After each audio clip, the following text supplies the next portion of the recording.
And we're live. So, how has your day been, Eggbeast?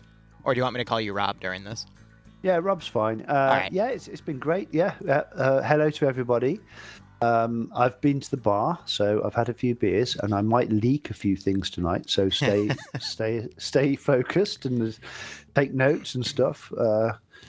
But yeah, it's been good. It's kind of interesting because we are at the light is at the end of the tunnel after nearly 5 years of work on Sog Prairie Fire.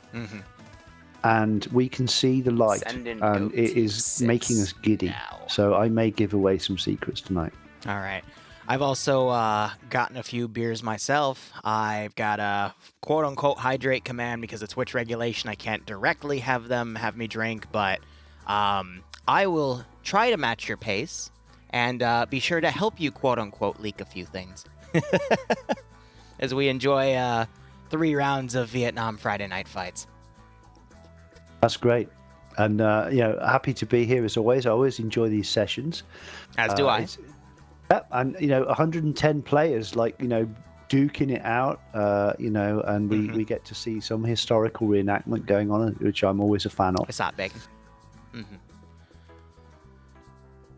not sure what we have tonight, but I'm sure you're about to explain it all in some detail. Once it's obviously set up, I guess there's guys all jumping in and joining and getting in the right squads. Still doing slotting. Looks like we're going to be up to about 90 players tonight in terms of what I see in the TeamSpeak. That might get a little higher, might go a little lower as the night progresses, but that is a-okay. I'm also going to do fully voice activation so I can focus on getting all the camera work done for these ops as well as directly talking to you. With that note, Scale Speeder, thanks for the Twitch Prime sub. Hope you keep enjoying the ops. Hope you get a nice kick out of this Friday night fight scenario. But otherwise, Rob, tell me, what is your favorite asset in the SOG Prairie Fire CDLC? I'm curious. Okay, so that's an easy one. My favorite asset is the survival axe. Which is Tilt's personal favorite, sidearm. And the reason is I've stood in his office in his house in Tennessee, and I've held it in my hand.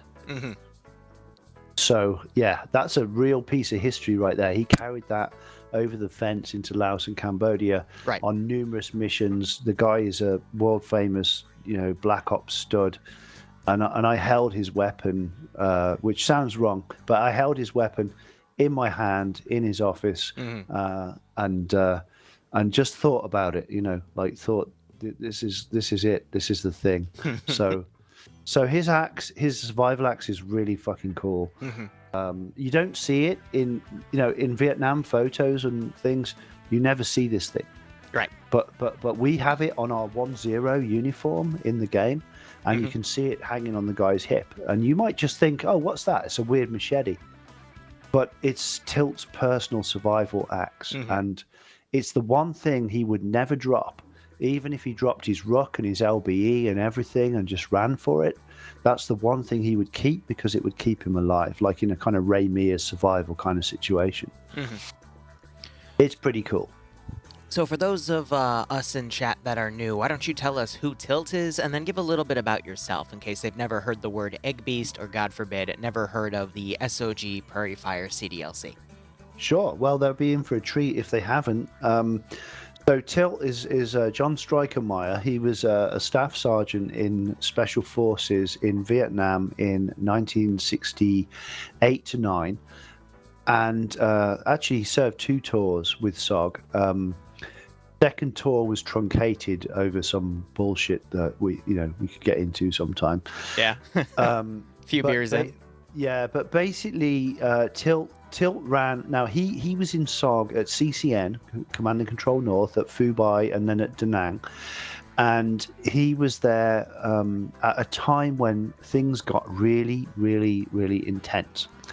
And as a result of it getting intense, his team, RT Idaho, was sent on operations into Laos and Cambodia at a rate of probably 1 to 2 missions a month. These guys were supposed to sign up for 6 missions total. You know, wow. and Tilt was just blasting them out. He was just doing mission. So you get some guys that join SOG, they do a couple of missions, they do 3 or 4 missions maybe. There's a few special cases. Dick Thompson did over 20. I think the highest known one, and I can't verify this, but I've heard it said, is there was a guy who did 100 missions. That's nuts. These missions were suicide missions. So to do 100 suicide missions, that's like playing Russian roulette with 5 bullets in the cylinder. Yeah, out of 6. Yeah, and then playing it again and again. Like the guys, anyone that could survive 100 missions, I mean, he's the guy you want to be with in a firefight, right? Now, Tilt survived a lot of missions. He came back. He's written 3 books about his time in SOG. Across the Fence, On the Ground, and SOG Chronicles. And obviously, he's made he did 3 podcasts with Jocko Willing on the Jocko podcasts, which you can see on YouTube. And then he also partnered up with Jocko to then make the SOG casts, and the SOG casts are now up to number 31. There are 31 2-hour or sometimes 3-hour podcasts diving in deep with individuals who served in MACV SOG. That's nuts. So Tilt is one of the guys who helped us design SOG Prairie Fire, and he helped us with all the equipment, hence his survival axe being in the game, and he personally overwatched all our design of the campaign, make sure it was intense enough and it was visceral enough, and that we had the right equipment and gear and everything else, and that we were paying good respects to his team and his unit. Of course. So he's a brother. You know, I get to talk to him at least once a week, and it's fab. You know, I've been shooting with him and hung out with him and stuff. And what an amazing trip, you know, to be a game developer, but also to hang out with your heroes. It's pretty cool. Oh, I can imagine that is quite fun. But we've got the first mission booting up here. I'm going to give a little bit of insight. They're calling this Operation Thunder Magic. I already see people in the group chat for the game saying it's Tropic Thunder. Pretty funny movie in my opinion, but looks like we got Blue Force starting at a small fire base of some sort. They're going to be taking a ride into the jungle. There's 3 different LZs for them to utilize, and I think the 3 objectives they're trying to destroy are PAVN-related AA sites. So we've got 2 SAM missile launchers and then a radar piece all across an OPFOR staging area. But with that said, why don't you tell us a little bit about yourself, and then we'll probably be right into the first round. Well, I'm just wondering why the mission looks like a ball sack and a penis. I had Azariah say that in chat too. It does kind of look like a penis. Yeah. So we're attacking the ball sack tonight. We're going deep in there. Deep into the scrotum here to get the VC out. Oh dear. And one of their assets apparently is a fan song radar. Right. Now, that is the unsung hero of the DLC, because when you go inside that, it has 3 working seats, and each seat has a different multifunction display and PIP screen and all that kind of stuff. I guarantee you, most of the people who've played SOG Prairie Fire have never stepped foot inside that radar. I'll be honest with you, I've never stepped foot inside that radar, so now I got something to go zoom into when the round starts. And like most of our assets, when you step foot inside it, you'll realize it has high quality interior, and it's really cool. But most of the time, the only time you see that is when you lock it with a Shrike, and then you take it out with a Phantom from about 20 miles away, you know. So, but from myself point of view, well, obviously I'm the project director of SOG Prairie Fire DLC.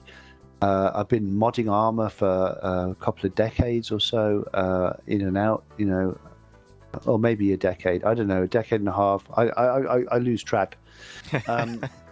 I got an early job offer to work on Jets DLC, and I worked on that, and then we formed the team to make Prairie Fire. So I'm not into me; I'm into the team. Just like the SOG guys, and so we got those guys on board early doors. Major General Kambore, Tilt Meyer, Jim Shaw 10, Wild Carrot. Don Hassey, that people love from the from the Drewski videos, right. where he interviews Don flying around and stuff. Now we play with those guys every week, and we occasionally bring new guys in to have the experience of playing with the SOG team, and they love all that. So it's very much about team. We're not in this as individuals. We're in it as a team, and we built this thing as a team. We stand as a team, and we're going to develop it as a team. And tonight we're going to talk, in the intermission between things, we're going to have a chance to talk a little bit about our plans for the future. So, stay tuned, everyone, because we're going to get, we're into the beer, the NDA's thrown out the window, and we're going to get to talk a little bit about the real situation, the real shit.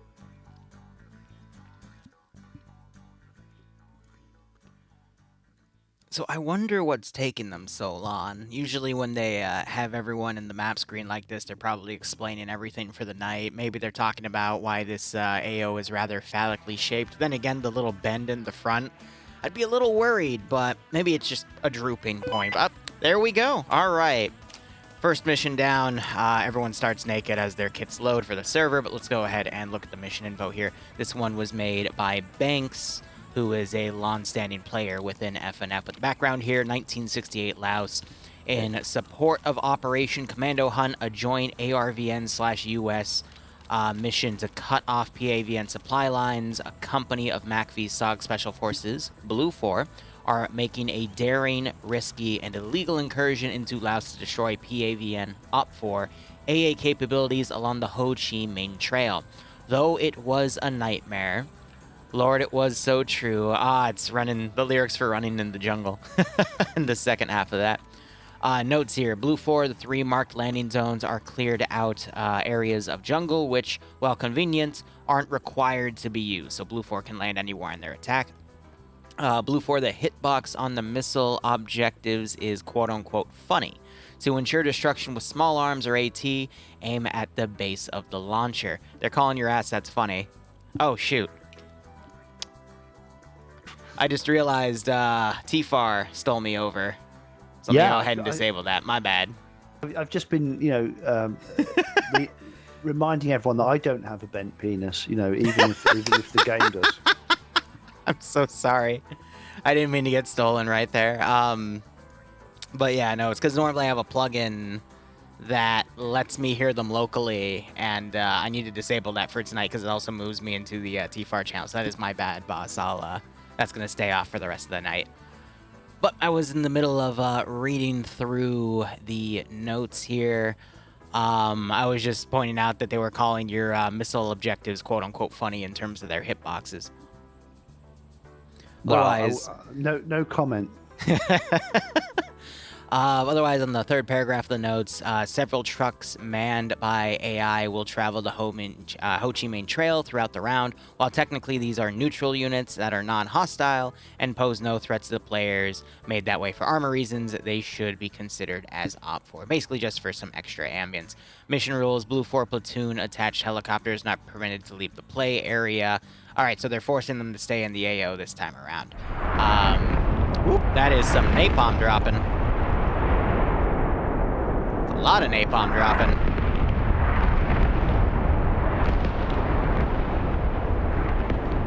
Cool. To the point it's hurting the server a little bit, landing really close to the player base here, but not directly on him. Smells like victory. Already, right? Last thing for the mission rules for Blue 4, a pilot role has been added to the Orbat for all platoons.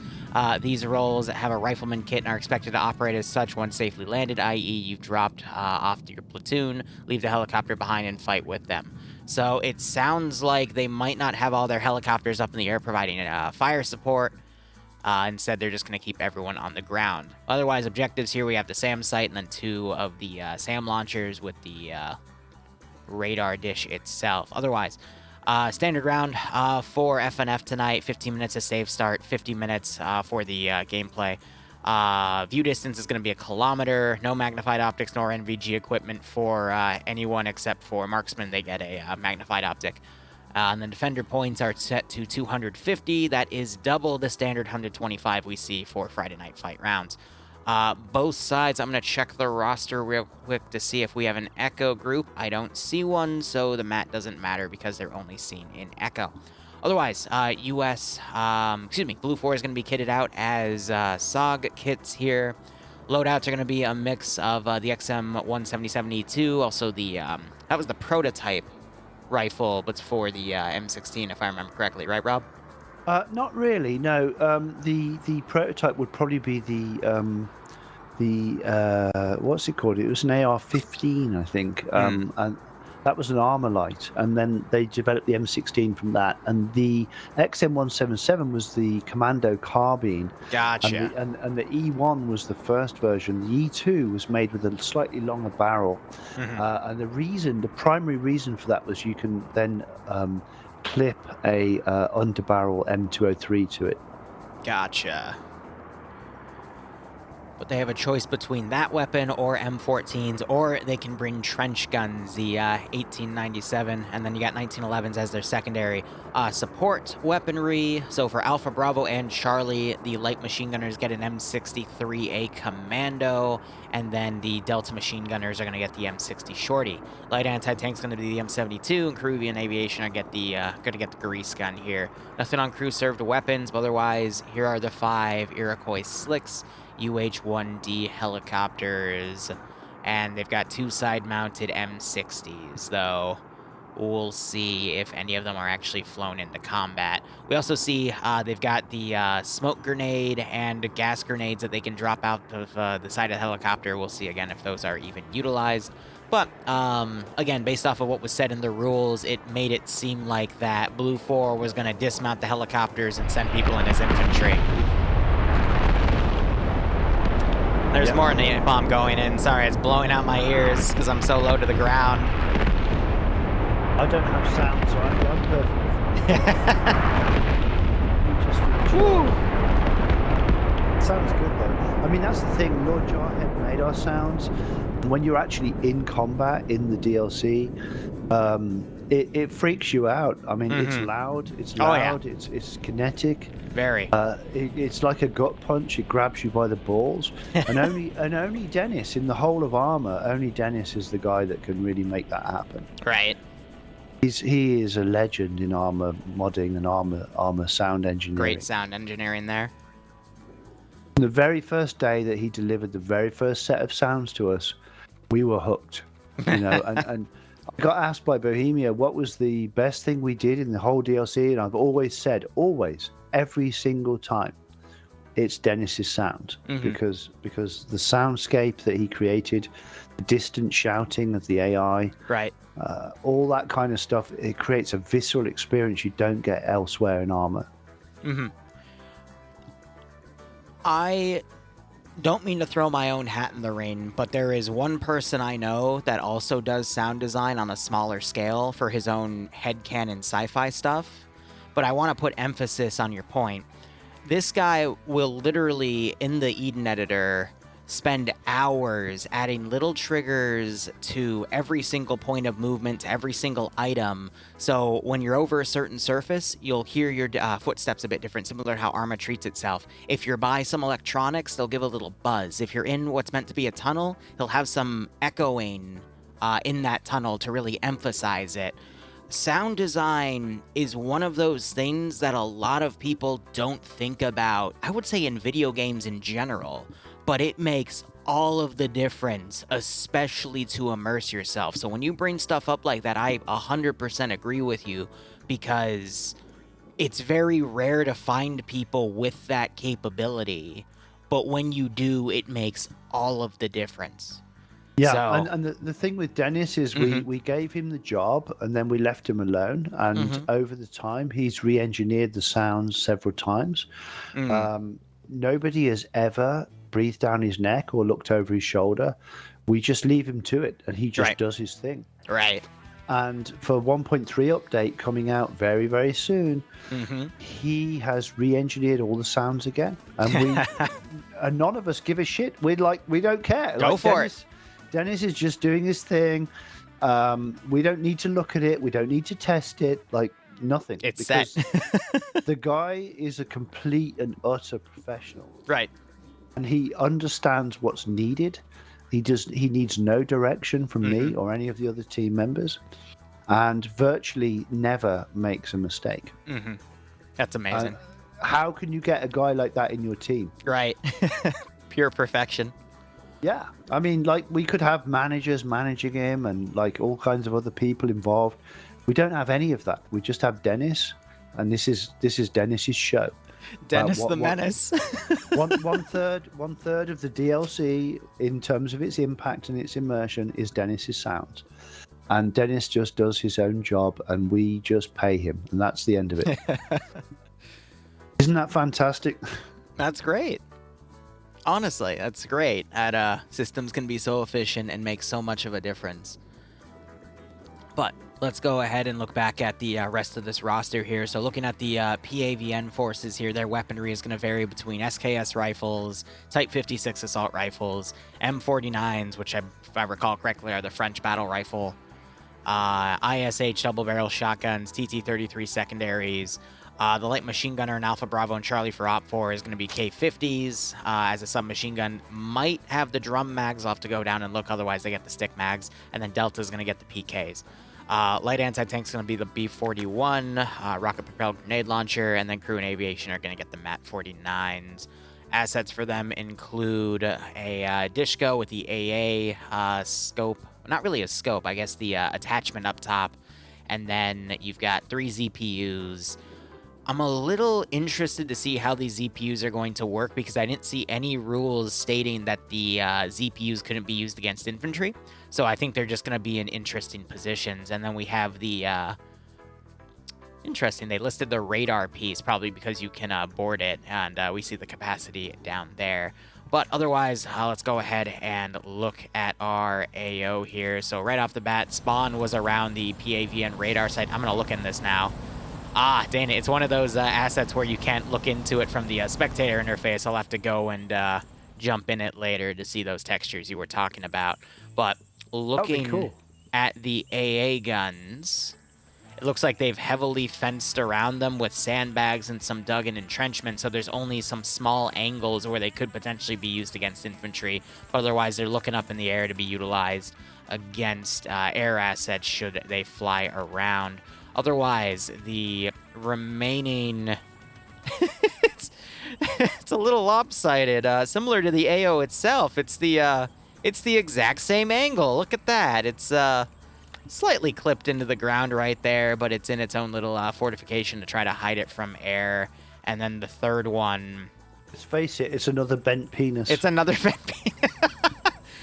We got a straight penis for the second SAM launcher. And that one is... well, the fortifications are a little lower, so this one could potentially be sniped from range with AT, but we'll just have to see how the entirety of this scenario plays out. I think we have, one AA gun per area, just to prevent air from potentially hovering over and trying to snipe it. Are those missiles occupied by AI or friends, or are they just targets? I think they're just targets. I need to go turn something off real quick. I left my, I was doing a bit of horror gaming last night, and I just completely remembered I left the sound bites on, and someone just blew out my ears with one of them. And I had to cover my mouth real quick, because I was both slightly peeved and laughing over that after the second and third time it played. So, that's off. My apologies to chat and to you, but otherwise... that is our AO here. Now what I like to do is I like to go over the roster. I'd imagine, though, again, to answer your question, I think they're just statics. Normally, though, they would be AI-controlled But again, Okay. I think since they're just objectives, they're just empty vehicles for the sake of this. But otherwise, looking over at the roster here, looking at Blue Force spawn, we have Eric commanding the Blue Force side, Wheaton leading Alpha with Gazog, Banks, Harna, and Ash. Alpha 1 led by Swallow with Tacklebear and Alexander. Norris leading Alpha 2 with McTavish, Harma, Holtz, Kulkilda, and Hunt. Bravo being led by Nemesis with Cat's Eye, Ender, Flying Fin, Whiplash, Puritan, Teraticis, and Cindy. Bravo 1 being led by Yanni, Finn with Cullis, Puma, Batty, and Veteran. It looks like with Bravo, they merged part of Bravo 2 in there, which is why I don't see them. And then Charlie has Bluck leading Ivno, Lolo, Pogo _ Depso, Kermit, Timek, Albin, Syke, Skipu, Quebec, Dawidox, and Astronaut.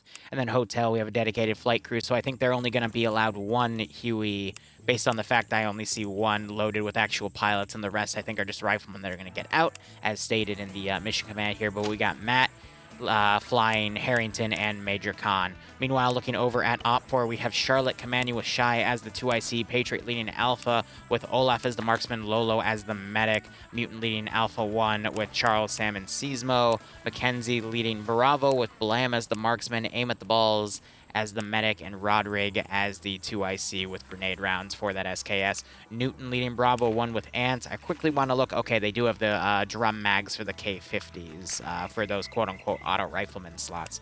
Renly, Blast, Puma, and Toxic are also in Bravo 1, Bravo 2 being led by Jack the Viper with Anishi and Nanu.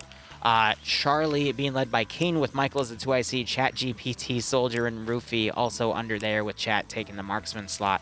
Flux leading Charlie 1 with John, Tim, Arma Jesus, Roster Guy, Fury, Coop, all under him. Steve leading Delta with Vagrant, Pierce, Waldo, Kabubi, and Mark. Now, to address chat, the Friday Night Fight viewing veterans, I just want to point out, Pepega Pirates on Op4, one of the communities we like to watch, definitely in the top 2, and Scandia Recon on Blue Force. So I'm happy that they're keeping the 2 most powerful communities in separate groups so we don't see an easy steamroll, and this op can be much more interesting, though we definitely have more Scandia Recon players on compared to Pepega, so we'll see if that changes things up. Charlotte commanding, for those of you who don't know, that's a name change. That is Slushy. But Slushy has had a really nice hot streak in commanding, and I haven't seen Eric command in a while. So I'd be leaning a bit towards Op4 for this scenario, but we did see in the last FNF bout with Vietnam, when we had US versus PAVN directly, usually the weaponry kind of leaned towards the US side, especially when we saw trench guns in action in CQC, as well as usually Blue 4 rifles would just outperform what Op4 had, but there were definitely some kickbacks here and there, especially that tunnel op we saw last time on Op4. That was a pretty nice stomp out by the PAVM, but that was also because the tunnel was a death sentence for all of Blue 4 that went down there. But regardless, with all of that out of the way, the mission has begun. We've got 4 Hueys in the sky, and at least from what I see, I think they're going to stick going up the shaft here to the top of the balls and then landing at any one of these 3 LZs. And they've also put some nice smoke on these AOs to allow them to land. But you also hear the occasional trucks driving by and even see some smoking wrecks of various trucks that might have been blown up by napalm strikes or something else. So we got the Hueys flying over. They're even flaring up their positions. I'm going to increase my render distance here.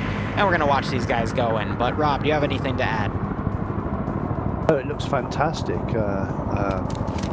I can smell victory already. Victory for who? Well, the smell of napalm, you know, so victory for Blue 4 always. Of course. But I know Charlotte will give them one hell of a fight, especially with Pepega Pirates under her disposal. So, we've got Blue 4 already passing through LZ Clifford, though it looks like Charlie is coming into a holding pattern here. They might try to land, and they are going low. Going a little too far. Nope, looks like they're waving off from the LZ. They were just using that as an excuse to lower themselves. Are they going to turn? Trying to see what they're doing here. This was a common sub tactic to pretend to land in a zone. Right. Get the MVA to believe you were landing there and then bugger off and land somewhere else. So we actually have seen that tactic utilized in Friday Night Fights before. but I think what's even more interesting is we have a helicopter landing here, and we got 2 trucks driving down the MSR. Technically, again, they were registered as neutral units, but I'm curious to see how these trucks are going to pathfind around this vehicle here. Almost running over one of them. They're playing chicken right now with the with the trucks. They almost got run over. Oh man, it's an impromptu game of Frogger. What do they say? That when you make your battle plans and then everything turns to shit right afterwards? No plan survives first contact. That is the rule. Chat's asking me, so if the helicopter was flying in the AO, is it dick helicoptering because it's going up the God damn this AO size, man. Well, we got Hotel providing overwatch as the one dedicated Huey. The other 3 have landed. Everyone's dismounted. We've got Op4 trying to set up a defensive line with Charlie, which I believe are the Pepega Pirate guys. They really specialize in aggressive tactics. And otherwise, Op4, we just see kind of a pretty even strategy here, utilizing all of the overwatch points they can. We got on the left, .233 has a group. On the right, .263 has a group. And then in the center, we've got Pepega kind of holding the middle, but ready to pull back deeper through the forest, as the 2 northern objectives have units around it, but the southern one at Vonzo doesn't have anything probably to be utilized as a fallback position later. But with this being such a tight AO, that does allow Op4 to make some pretty good defensive lines. But Blue 4 might have some opportunities to outflank. So we'll just have to see how this goes. Which actually map are we on? We're on the northern side of Cam Lao Nam. Actually, the more top left area. I've done an op or 2 in this area compared to the rest of the map, but this is definitely one of the more unexplored areas of the map that I would say. A lot more mountainous terrain with a lot more open areas compared to the rest of Cam Lao Nam, in my opinion, where it's usually much more heavily seated in jungle. So with all these open areas, it's going to offer a lot of great Overwatch and vantage points for Op4 to utilize, but also for Blue 4 as they come in to help scout out any routes they want to take on the outskirts, but not necessarily the heavy, thick jungle for what appears to be Alpha moving through, and that's going to allow Charlie and Op4 a potential opportunity to deliver a pretty nasty ambush. Sure, and obviously because it's Cam Lao Nam and it's such a big map, the cell size is quite big, which means the terrain is not as forgiving in terms of CQB. Right.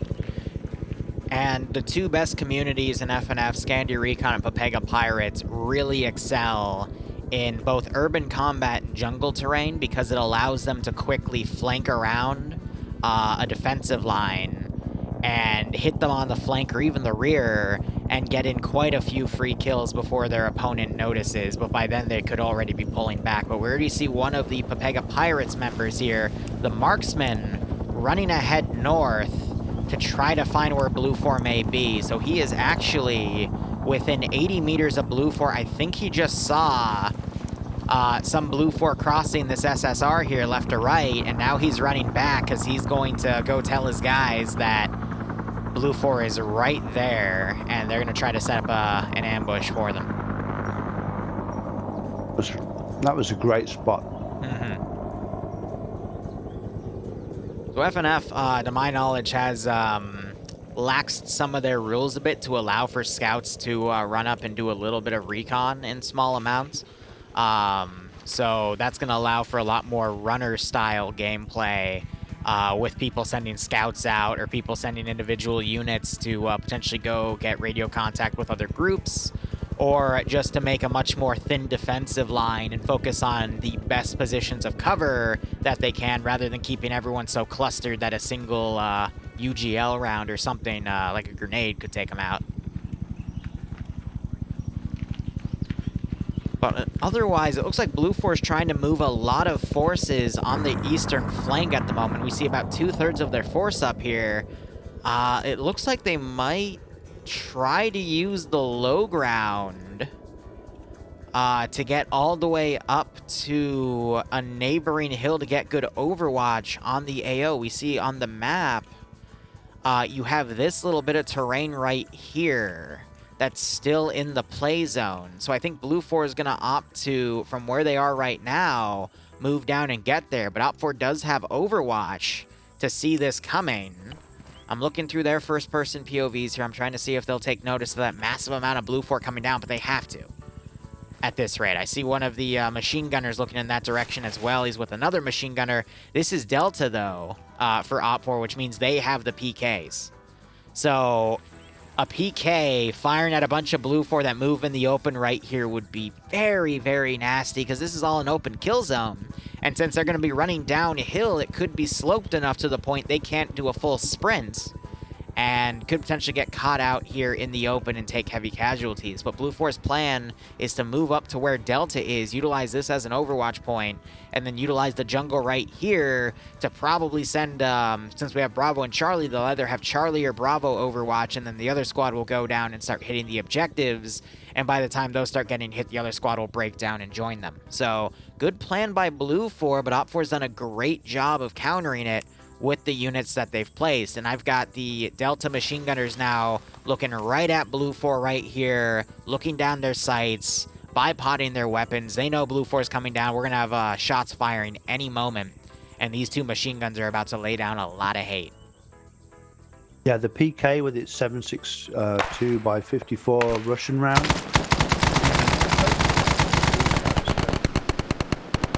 So interestingly enough, a Blue 4 marksman opened up on them first, but the shots were short, and now you got those machine gunners firing. Looking at the map, I'm going to be curious to see if we have anyone turn and assist this force, but you also have Alpha going through the open to cover the left flank of this force. That could leave Charlie then to flank right and potentially engage the entirety of Blue 4 right here. Blue 4's got to be careful, too. We see Charlie trying to come around to get out of that open kill zone, but there's still going to be a little bit of openness from their angle, but it's definitely less of a kill zone. But is Op 4 going to stay on this position and risk being plinked at by marksmen, or are they going to go for it and try to hit what they can? Well, they can suppress and kind of hold in place, but it depends on the maneuverability of their colleagues. So we've got one of the quad AA guns firing at the Huey. Huey's spraying back, but now it's flying over where the rest of the infantry are being engaged. Yeah, you've got to get it the hell out of there. Once a quad 14.5 mil targets you, yeah. if you hang around, you're dead. Yeah.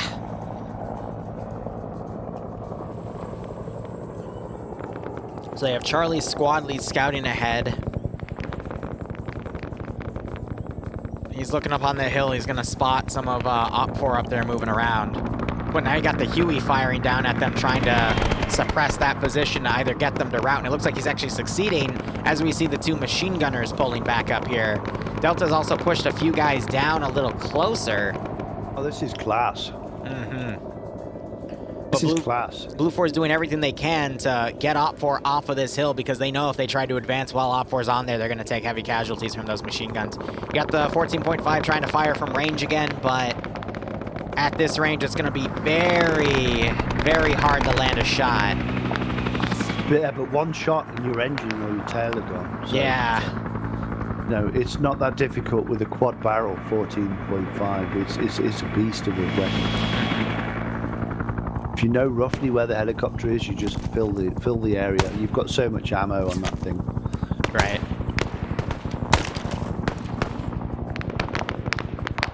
So we've got more fire being exchanged on these hills here. Delta, just to point out, doesn't have any marksmen because they're the machine gun element. And Alpha, Bravo, and Charlie have a single marksman per entire squad. So now you got the Huey, though, suppressing, with Bravo suppressing as Charlie's going for it right now. And they're really relying on trying to keep this position covered by fire at this point. Yeah, they're doing a great job. This is showing how air and ground assets, if they communicate with each other, they can actually be significantly overpowered compared to that. Based on all the fire I'm seeing coming out here, I'd imagine we've got the M63 gunners also shooting. They got those drum barrels. These are the stoners. And yeah, that's a close quarter weapon, though. I mean, yeah. You don't use that on a firefight of 500 meters. You know, save the ammo. You use it close quarters. Right. But it looks like Blue 4 is actually succeeding in making this Delta group rout. You got some smokes on the Charlie side. You're hearing some explosives fire. I think Charlie got close enough to start whiffing UGLs on this hill at an accurate range.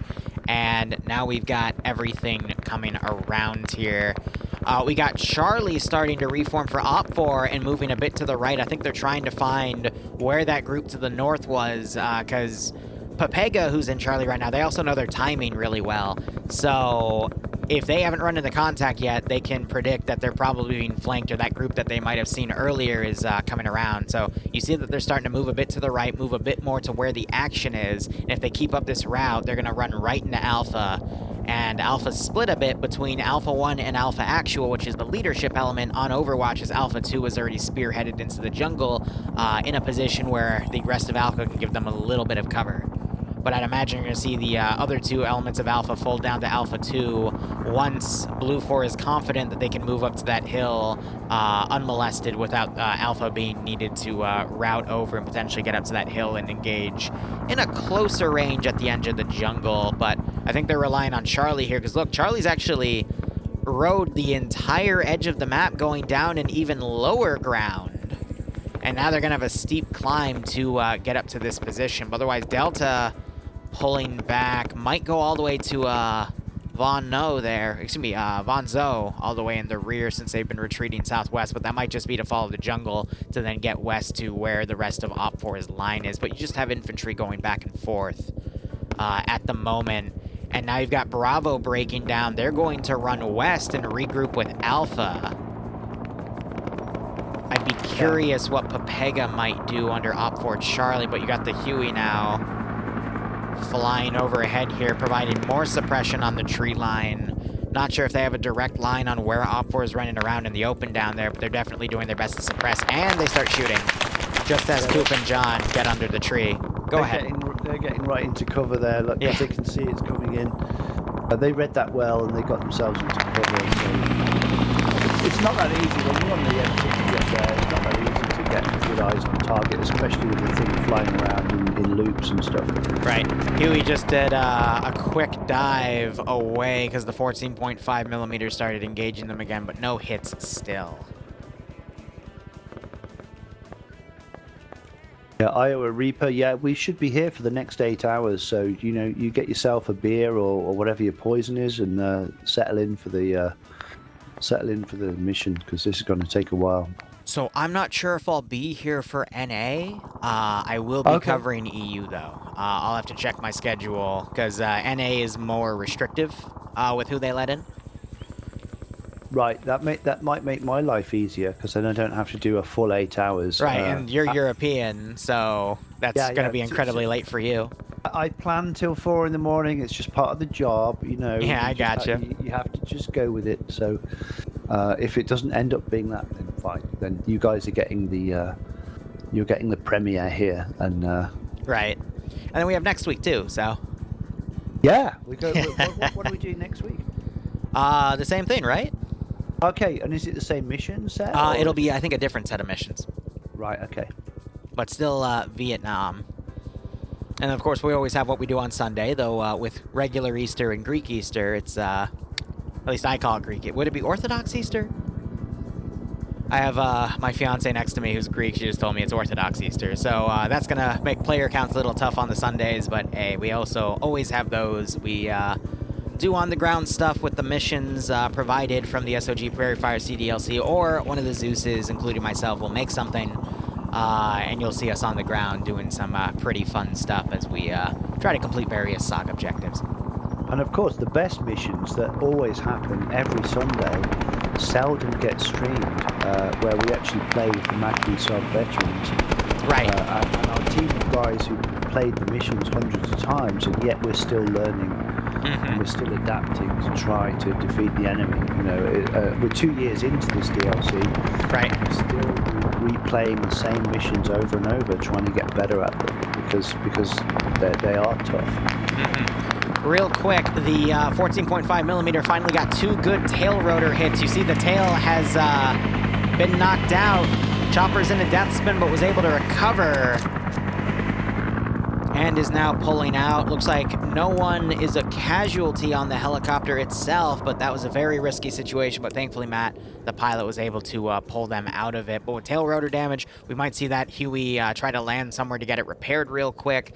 But otherwise, if they try to hover, they're going to start going into another death spin. So we'll see if they decide to move back. But you already see they slow down again, did a quick twirl, but it looks like they're going to be flying back potentially to base to have a safe spot to land that, because they need a lot of room to land that helicopter because of that tail rotor loss.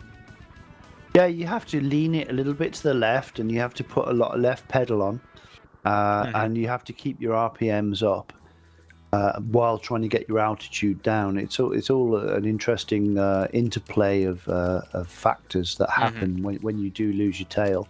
But everyone who knows, who's played Arma and knows how to fly, of course, you can land a chopper with a broken tail. It's doable. It just takes practice and a good amount of open area to compensate for all of that movement that your chopper is going to do when it spins. It's always tricky when you've got a group of guys in the back and they're all panicking. Yeah, right. And they're screaming at you. You've lost engine power and you've got to auto-rotate, and then your tail goes out. And yeah, it gets fun. You just got to tune them all out at that point. Do your job. I just love the fact that in Arma you can actually handle all that situation and manage to do a soft touch, landing. The actual simulation of that is so very well done. Right. So we've got Pepega is moving to the edge of the jungle right here. They're going to be flanked by Blue 4 Alpha on their north, but if they're quick enough, Op 4 might also catch Blue 4 Bravo in the open areas right here. Very risky that Blue 4 Bravo decided to utilize these open areas, thinking that Op 4 wouldn't set up a secondary defensive line somewhere on the edge of the jungle to the west. But we see that Blue 4 is really dividing on a few different AOs here. I think Charlie's going to continue to flank south and move all the way to the southern objective and hit that on their own. Bravo, unsure what they're going to be doing, but the whole formation is spread out over a bit of a kilometer here.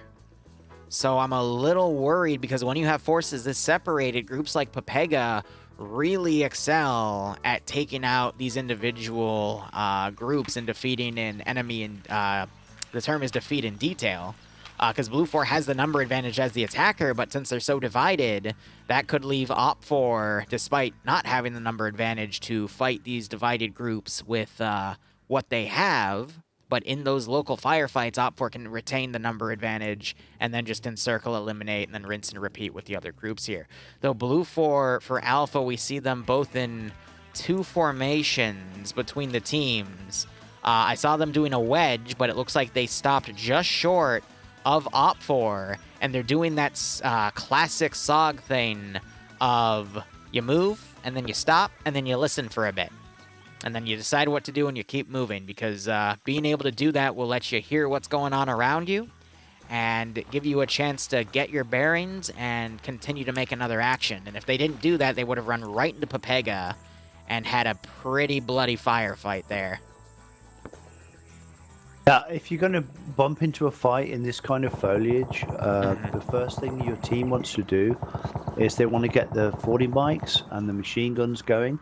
And then everyone who's got a carbine or an M16 needs to be throwing grenades. And then you build up a wall of frag and then basically relocate. So the two elements of, who is this? Charlie, they took the Dishka AA and they just sniped one of the Bravo dudes in the open, but now they're starting to take fire as they're now randomly suppressing. But that was nuts. They're using the AA Dishka to just snipe people in the open, and they're using it pretty effectively.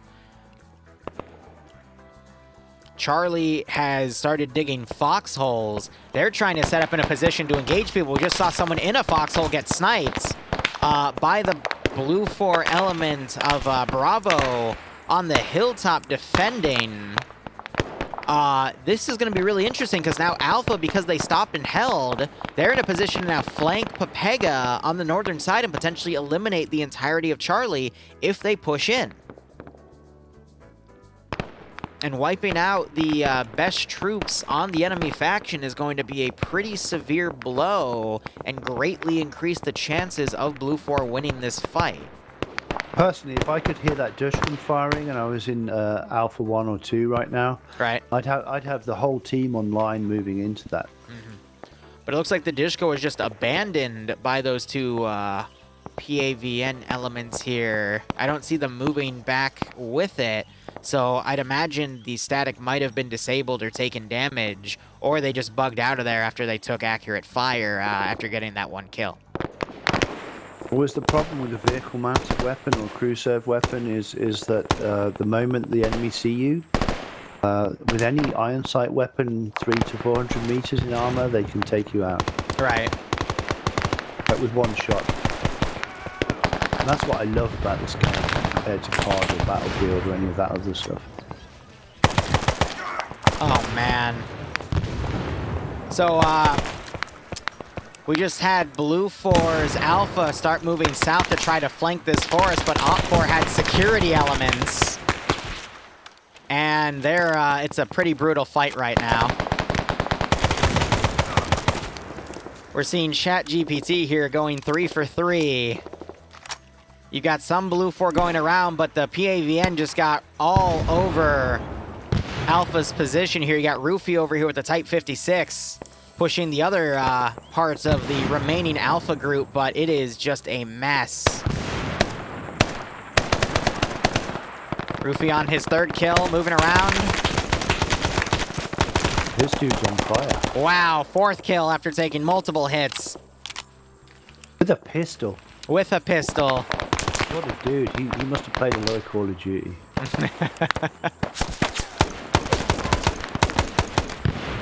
He's still got Roofy running around, trying to get this final guy, but most of Alpha has just been wiped. You only have Sergeant Wheaton and Gazag left, and I knew that would happen if they weren't careful with Pepega, which is why I commended them on slowing down. But as soon as that dinner bell was run, everyone in Op4 Charlie turned around and started engaging. Gazag taking a few hits as he runs behind a tree. And you see that Op4's reformed a battle line down here as they're trying to sweep the trees to see if there's anyone else left. Roofy's still in a 1v1, trying to make kill number 5. Michael and Guy Fieri got shot at by Wheaton, and they're returning fire now. There's a couple of solo guys left, but one guy can kill everyone in the team. Oh, yeah. I mean, play well. Roofy just got kill number 5 there by flanking Gazag. And that's what I'm talking about when I say Pepega and Scandi are just really superior when it comes to this level of fighting. Because you see the flanking they're doing around what is perceived as an enemy position. All the way down to the one-on-one firefights. And to someone that is not used to an enemy that will quickly flank around and hit them, because so many players here play PvE, and even some PvP fights, people just sit behind their trees and blink at each other. That is not the case when you fight Pepega or Scandi. They will actively rush you. They will actively try to get around and flank you. And it's to the point, I mean, you see the entirety of Alpha, minus one guy is dead, and looking at Charlie, they only have 1 KIA, and that was the one guy that was in the foxhole sniped by Bravo earlier. So in the fight between Charlie and Alpha, Charlie didn't take a single KIA. Fantastic.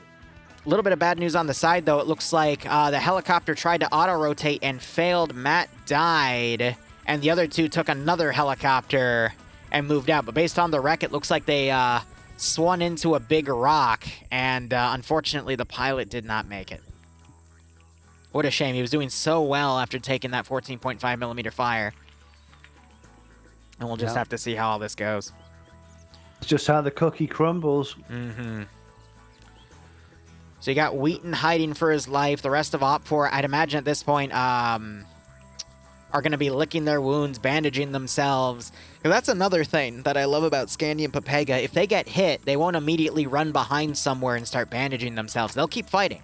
And they will wait till they think that the area is clear before they do medical, which is the proper way to do it. You got to make sure you're clear before you start hunkering yourself down to treat yourself, because otherwise, while you're treating yourself, your gun's not in your hands, a bandage is, and someone can just run up and hit you.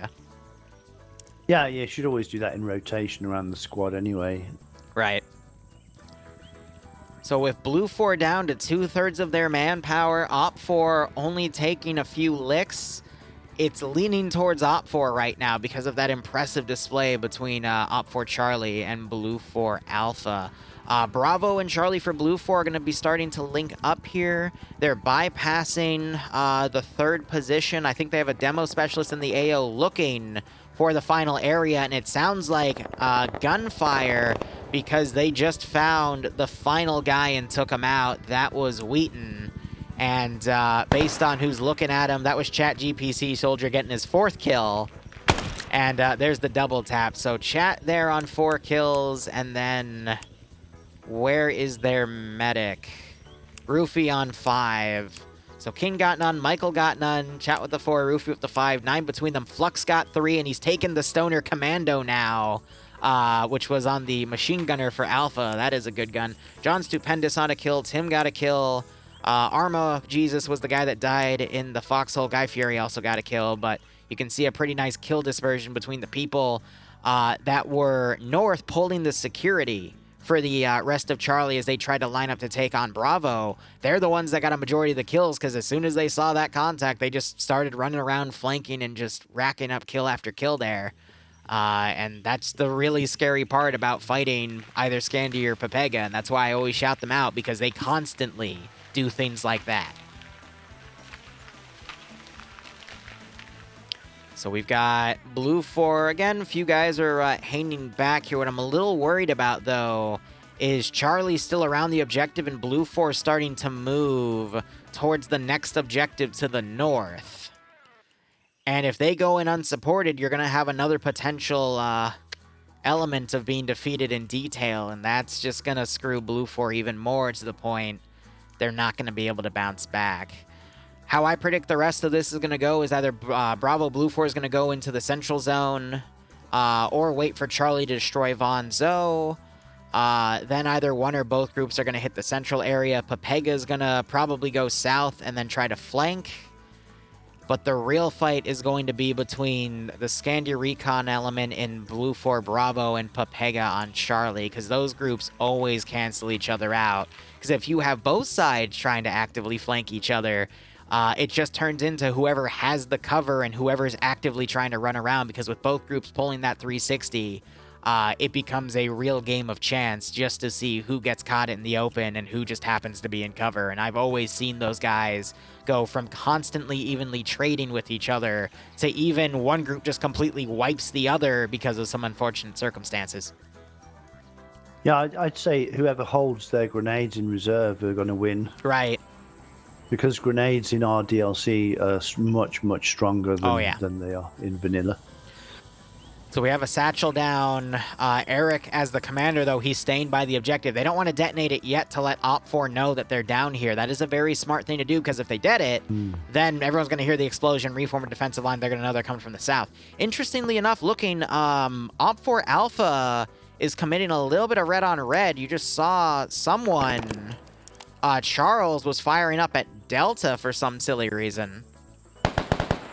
And now Delta's returning fire. They're firing at Morgan and Oddball down here, who are part of Alpha. So a little bit of red on red as people are freaking out, wondering where Blue 4 is right now. They know a majority of them are on the east and came around, so maybe they're thinking Blue 4 is now going to come through this jungle here and hit them from the south. But yeah, it's interesting that you gave Blue 4, or the team who did this gave Blue 4 stoners, and they didn't give them RPD shorties, because the whole point of Blue 4 carrying an RPD shorty is that you're firing green tracer into the enemy. Right. But and that's going to confuse them. Yeah, but that's not happening today. But that's what they did in reality. I think they did it for the sake of balance, because one of the best tactics you can do after a firefight is to pick up an enemy gun. And so many people in FNF have memorized the weapon audio from certain guns. So if they hear a friendly gun behind them, they're going to think for that split second, similar to how I like to, when I'm on point on the Sunday Ops, wear the Recon SOG helmet, which is just the pith helmet. It gives that half second to the enemy to make them think, oh, that's a friendly gun firing behind us. Or in my case, oh, that's a friendly guy. He's not going to shoot me. And then you use that half second to get them before they start realizing that's a lot of gunfire behind me, and now I can't contact half my squad. I wonder what's going on. So the reason they chose the Stoners over the RPDs is to not give Blue 4 a bit of an unfair advantage with that. Yeah, which is fine. Just historically, that's why they did it, because obviously it did give them that advantage, and they needed every advantage they could get. Right. But as someone points out in my chat, it can't be FNF without a little bit of friendly fire. I think every PvP commentary I do has had that. But we just saw some AT fire onto the radar piece here. It's showing a damaged model now. That had to have been a LAT. Light anti-tank weapon, probably the M72 Law, if I remember the roster correctly. Yep. That was their light anti-tank weapon. So they're going to have to fire a second one to potentially destroy it. But I'm pretty surprised that radar tanked the round. I think if this was real, that radar would at least be disabled, if not destroyed, from a round like that. Well, I'm guilty of having made the damage model on that thing, but, you know, I mean, I wasn't aware it could take more than one law round, that's for sure. Now you know. I wonder if he landed a little bit low on it, because he's not even damaged the tyres or anything. Broken the window glass. Yeah. It looks like there's a building on fire behind it too. Yeah, so I think in the tracer exchange, one of the tracers might have brushed up against the... You know, what are these huts even made out of? I was going to say cocoa choir, but... yeah, you call it thatch in general. Yeah. Oh, the 15-minute warning just got called. That's really worrisome, because that means Blue 4 only has 15 minutes to get these other two objectives done, and they haven't really given Op4 a lot of casualties. We just saw King get taken out, the leader of Charlie, because Charlie started pulling in to help with his defense line. So now with Bravo, Bravo's probably going to hold, and Charlie's going to get around, but you also see some elements of Charlie. Oh, they did bring the AA gun back, and they're firing it through one of the thatch huts here into the crowd and actually knocking out some Blue 4 elements here, utilizing it as a fire support weapon against Bravo, which is Scandi Recon, which would be Blue 4's elite troops. So by taking them out a bit quicker, that's going to give Op4 much more of the advantage. But I'm going to be honest, 15 minutes remaining, Blue 4 on top of the central objective, Op4 still at full strength, Blue 4 at 2/3 of theirs. I don't think SOG's going to win this one. However, we do have Skipu right on the radar objective. Oh, but he gets shot in the back by Flux as he was putting the satchel down. Oh, that is unfortunate. They were going to rush in, get it, and then run away and detonate it, and then probably rush to the final objective and try to bypass a lot of Op4's infantry here. He might have still set a timer, though, but we'll have to see. 40 seconds will tell us. If he got the timer on, he's a hero. I didn't see him do the additional animation, though, to see it. But now we got some red on red here as Coop is shooting at Flux. And I think Flux also took some fire from Bluck on Blue 4 as they move in. But a lot of Blue 4 trying to get around this AO. Op4 trying to put forces around. You got Roofy on the far flank here. Already on 5 kills from doing this flanking here. But he's taking friendly fire. But he's got people like Nemesis in front of him who are used to tactics like those. Again, Flux takes a bit more red on red, but Coop is utilizing this position to kind of stop anyone that's getting close. All right, you got Roofy and Nemesis on the tree. Nemesis finds Roofy, takes him out with the Mark 14, and there goes Roofy's spree. 13 minutes remaining. I'm a little confused by what Blue 4 is doing here. It looks like Charlie's now trying to bypass, go to the final objective, leaving Bravo to take it, but... unless they know that this thing is going to go off because they did put a timer on it, they're just going to end up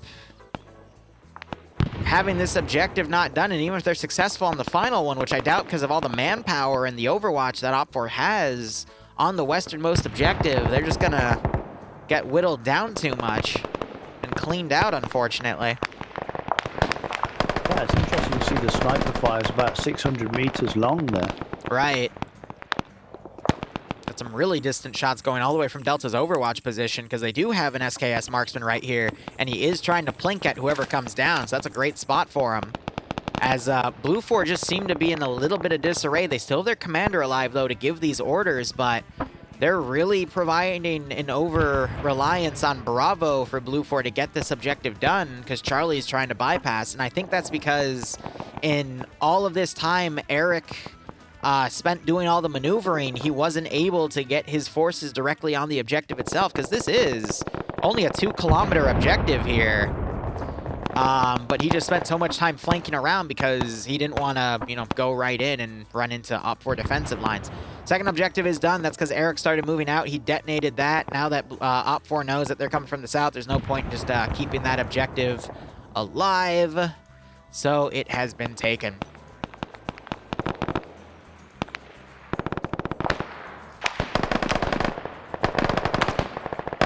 Harna, I saw the multi-link you posted me. I'll go ahead and add that to my multi at the end of this round. Just wanted to let you know. No, there's no copyright on 14. We use that in the DLC. Yep. So we've got 2 elements of Op4, Oddball and Captain Morgan. They ran into some of Blue 4 Charlie trying to move up the jungle, but they're stalling them. We've got Depso, who's run ahead of the rest of his Blue 4 buddies. Might run into Lolo in a second, though.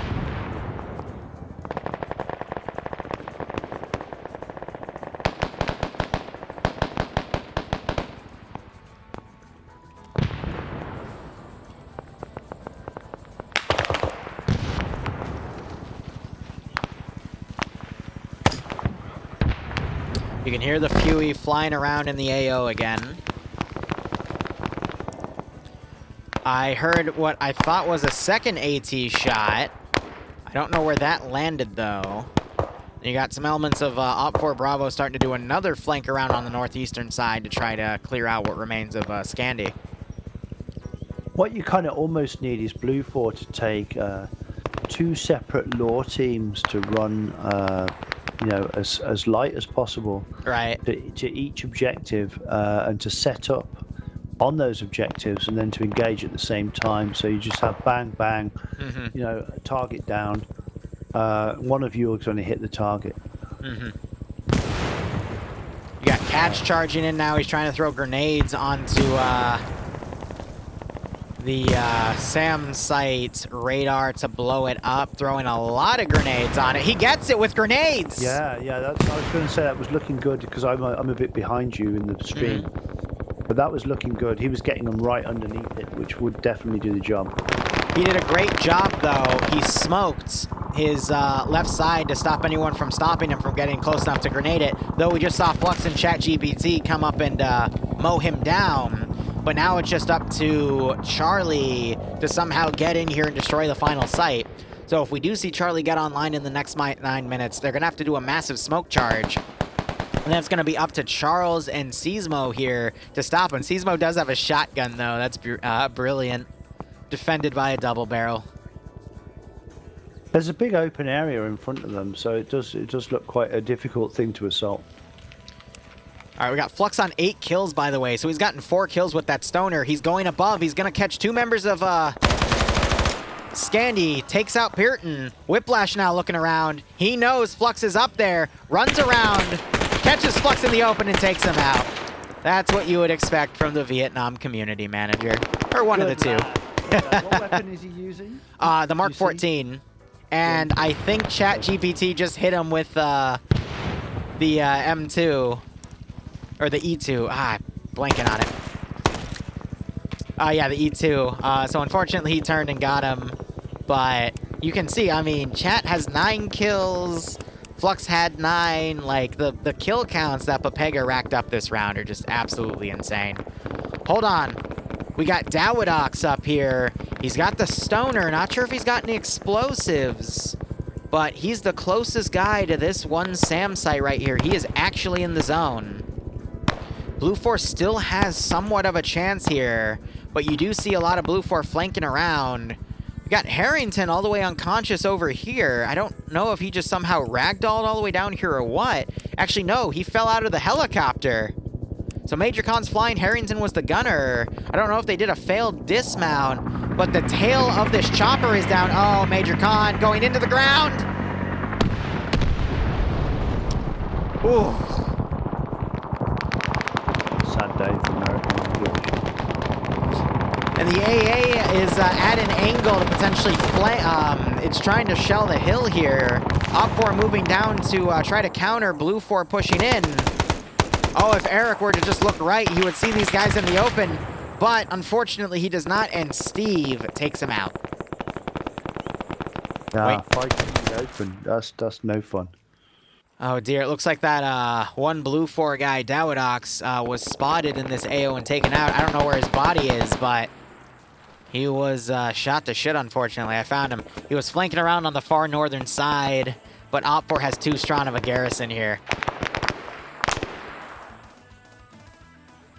It's time for Rambo. Lolo and Quebec trading grenades, both go long. But Quebec is taking marksman fire. He gets hit. Blue 4 down to only 4 members remaining. 6 minutes on the round. GL fire going out to Lolo as he moves left to right. Astronaut trying to suppress him. More grenades coming in from afar. But that suppressive fire from that ridge is really messing with him. Then you got Coop and John Stupendious coming around on the rear as well. 2 more Pepega Pirate members. Astronaut takes more fire as he tries to crawl. You got Kermit all the way on the left as well. He's got an M14. He's trying to snipe with iron sights. But I think this is going to be the beginning of the end here.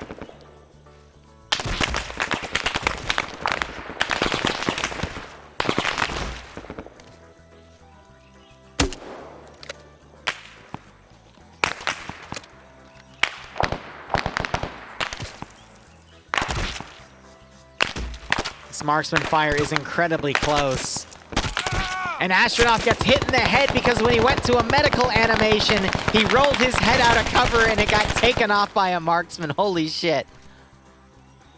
You gotta be careful with those animations. They will get you. Yeah. That sucks. Oh, 3 Blue 4 remaining. You gotta commend them. They got to the final objective, but I think they felt rushed by the end, and that's what cost them. Quebec trying to push Lolo here, but ends up pulling back because he is taking suppressive fire.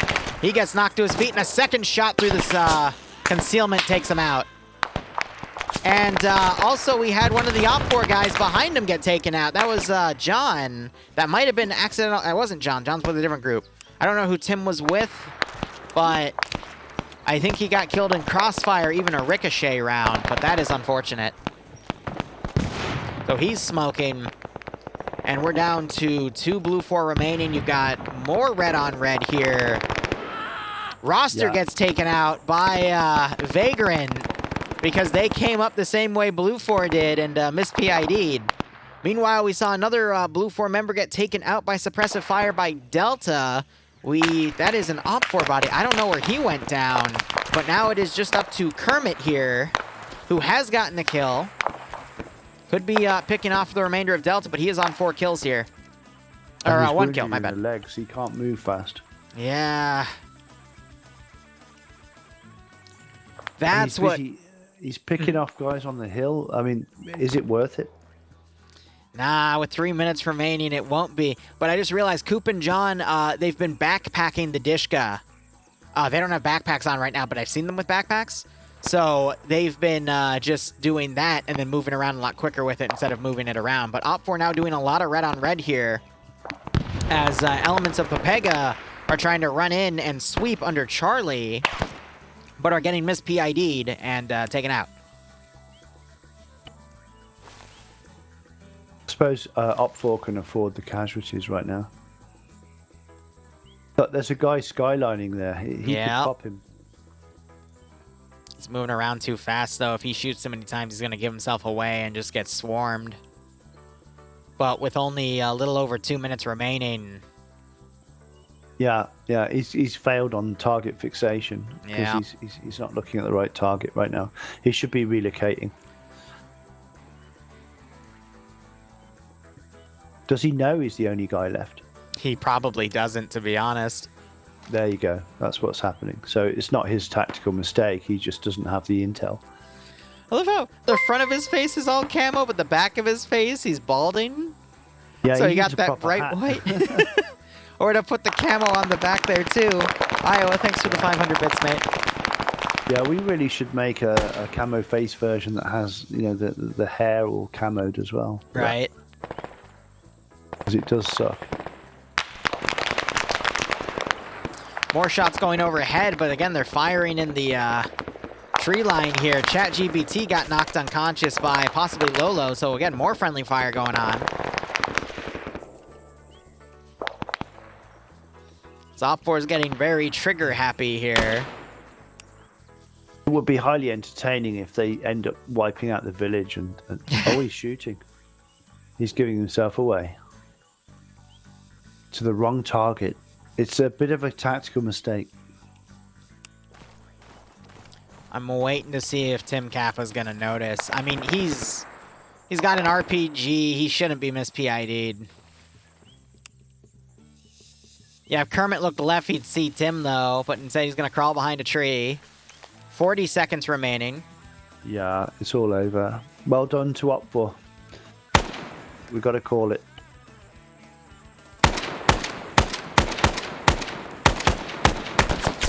And Tim spots him and takes him out.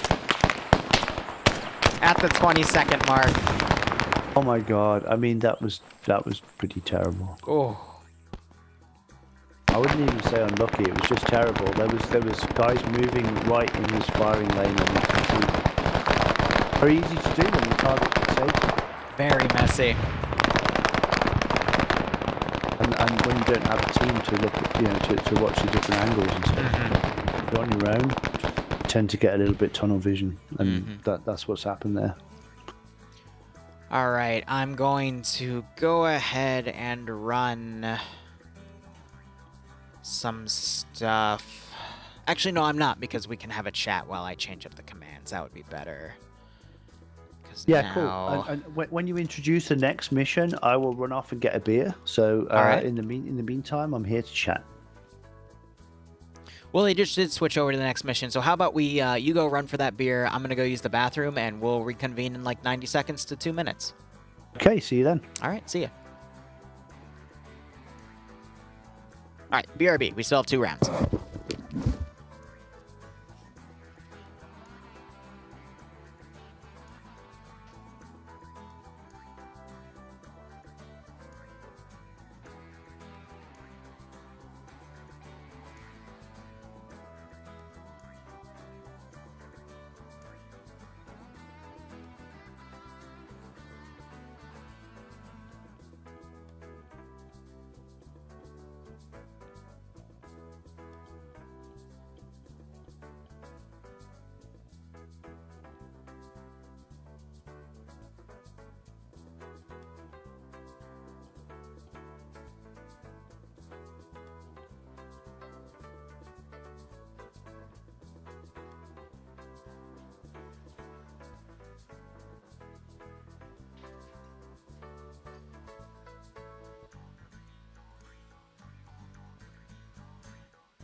Alright, we're still halfway through with that.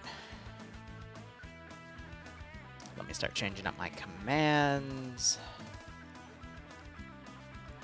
How are y'all in chat doing? First off, Fresno, welcome back from your long hiatus, man. Glad to see you back. Iowa, I'll shoot you a DM. If you don't want to do the exclamation point donate command, I'll probably just link you to my PayPal. I appreciate all the support you're doing, man. Greatly helps out because taxes definitely cleaned my ass out. I'm going to go ahead and put OBS over here because we got a big amount of assets here, and I want to make sure this command is properly changed. So this is round 2 where Blue 4 is attacking 3 Op 4 sectors. Blue 4 has a Cobra gunship. Huh. They had to have nerfed that or something. I refuse to believe they would actually... Actually, I'm looking at the rest of these assets. Oh my god. 2 M2 M113s. And 2 UHD slicks. Wow. Op 4 has... 2 Dishkas. Back with you. Welcome back. I'm just reading out the assets here. Op 4's got 3 Dishkas. What's an SGM? Okay, that is a 7.62 machine gun, not unlike a PK, but Gotcha. an earlier model, early 60s.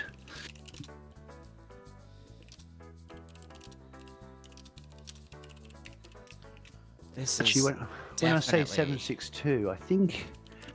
Oh, I'd have to check, but I think it's 7.62 39 like an AK rather than 7.62 54 like a PK, but I'm sure someone in the chat will put me right on this.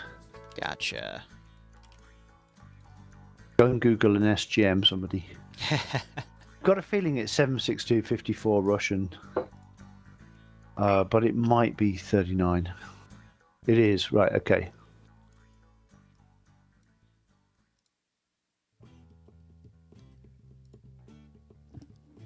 Alright, we're on the bra for this one, so I need to also update my map command. Oh, wow. Well, the bra is the dog's bollocks for a close quarter combat because it's a 1 meter cell size on the terrain, which means that the terrain sculpting is almost photoreal. So that means that you can dive into ditches and behind little defilades and flank people in little gullies and all that kind of stuff. You don't get that kind of exciting terrain on something as big as Cam Lao Nam because it's got a 5 meter cell size. Because the map is 20 by 20, whereas the bra is 5 by 5 or 10 by 10. Yeah, correct. Yeah, 5 by 5. So the reason we made this map is to create an amazing PvP terrain. It gives you the most beautiful granularity in the ground, sort of displacement of placement of objects and things, and the shape. Yeah. It's tactically the most interesting map you could play in Arma, I would say. So there's a Cobra on Blue Force side. Malin is in chat. He's the, I would say, the de facto head honcho right now for the EU branch of FNF. It's only slightly nerfed, but I want to hear what the loadout is, because FNF usually rescripts weaponry, because a Cobra gunship is freaking Cobra gunship. I mean, I want to know what the chin gun is, and I want to know what the pylons are. Before I act on it, because, I mean, a Cobra could probably wipe everything out in the sun, to be honest, in a PvP setting, but we'll see how things go. And I do need to pay out the prediction. Every round, I let the viewer base predict which side is going to win, and this one, wow, 77% thought Blue 4 was going to win that. That is an upset and a half.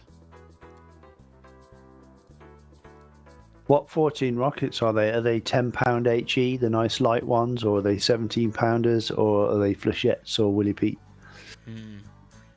Imagine they're probably the 10-pound HE, the M151s. Apologies for only being able to watch on YouTube for years. Iowa, thanks for the $20 spot. That is fine, my man. You are here now. I hope you are enjoying everything with Friday Night Fights this evening. Oh, flechettes. And I hope you get a nice kick out of this scenario. And Flechette, I mean, is literally just a shotgun, essentially. I can't wait to see how these are used in PvP. I've never seen them used in PvP. This will be really interesting for me. That's going to be awesome. 2 years since the DLC released, I've never seen Flechettes used in PvP. They must have been done in King of the Hill and other things, but I've never seen it. Well, I guess we're in for a treat then. Also, Auntie, great to see you.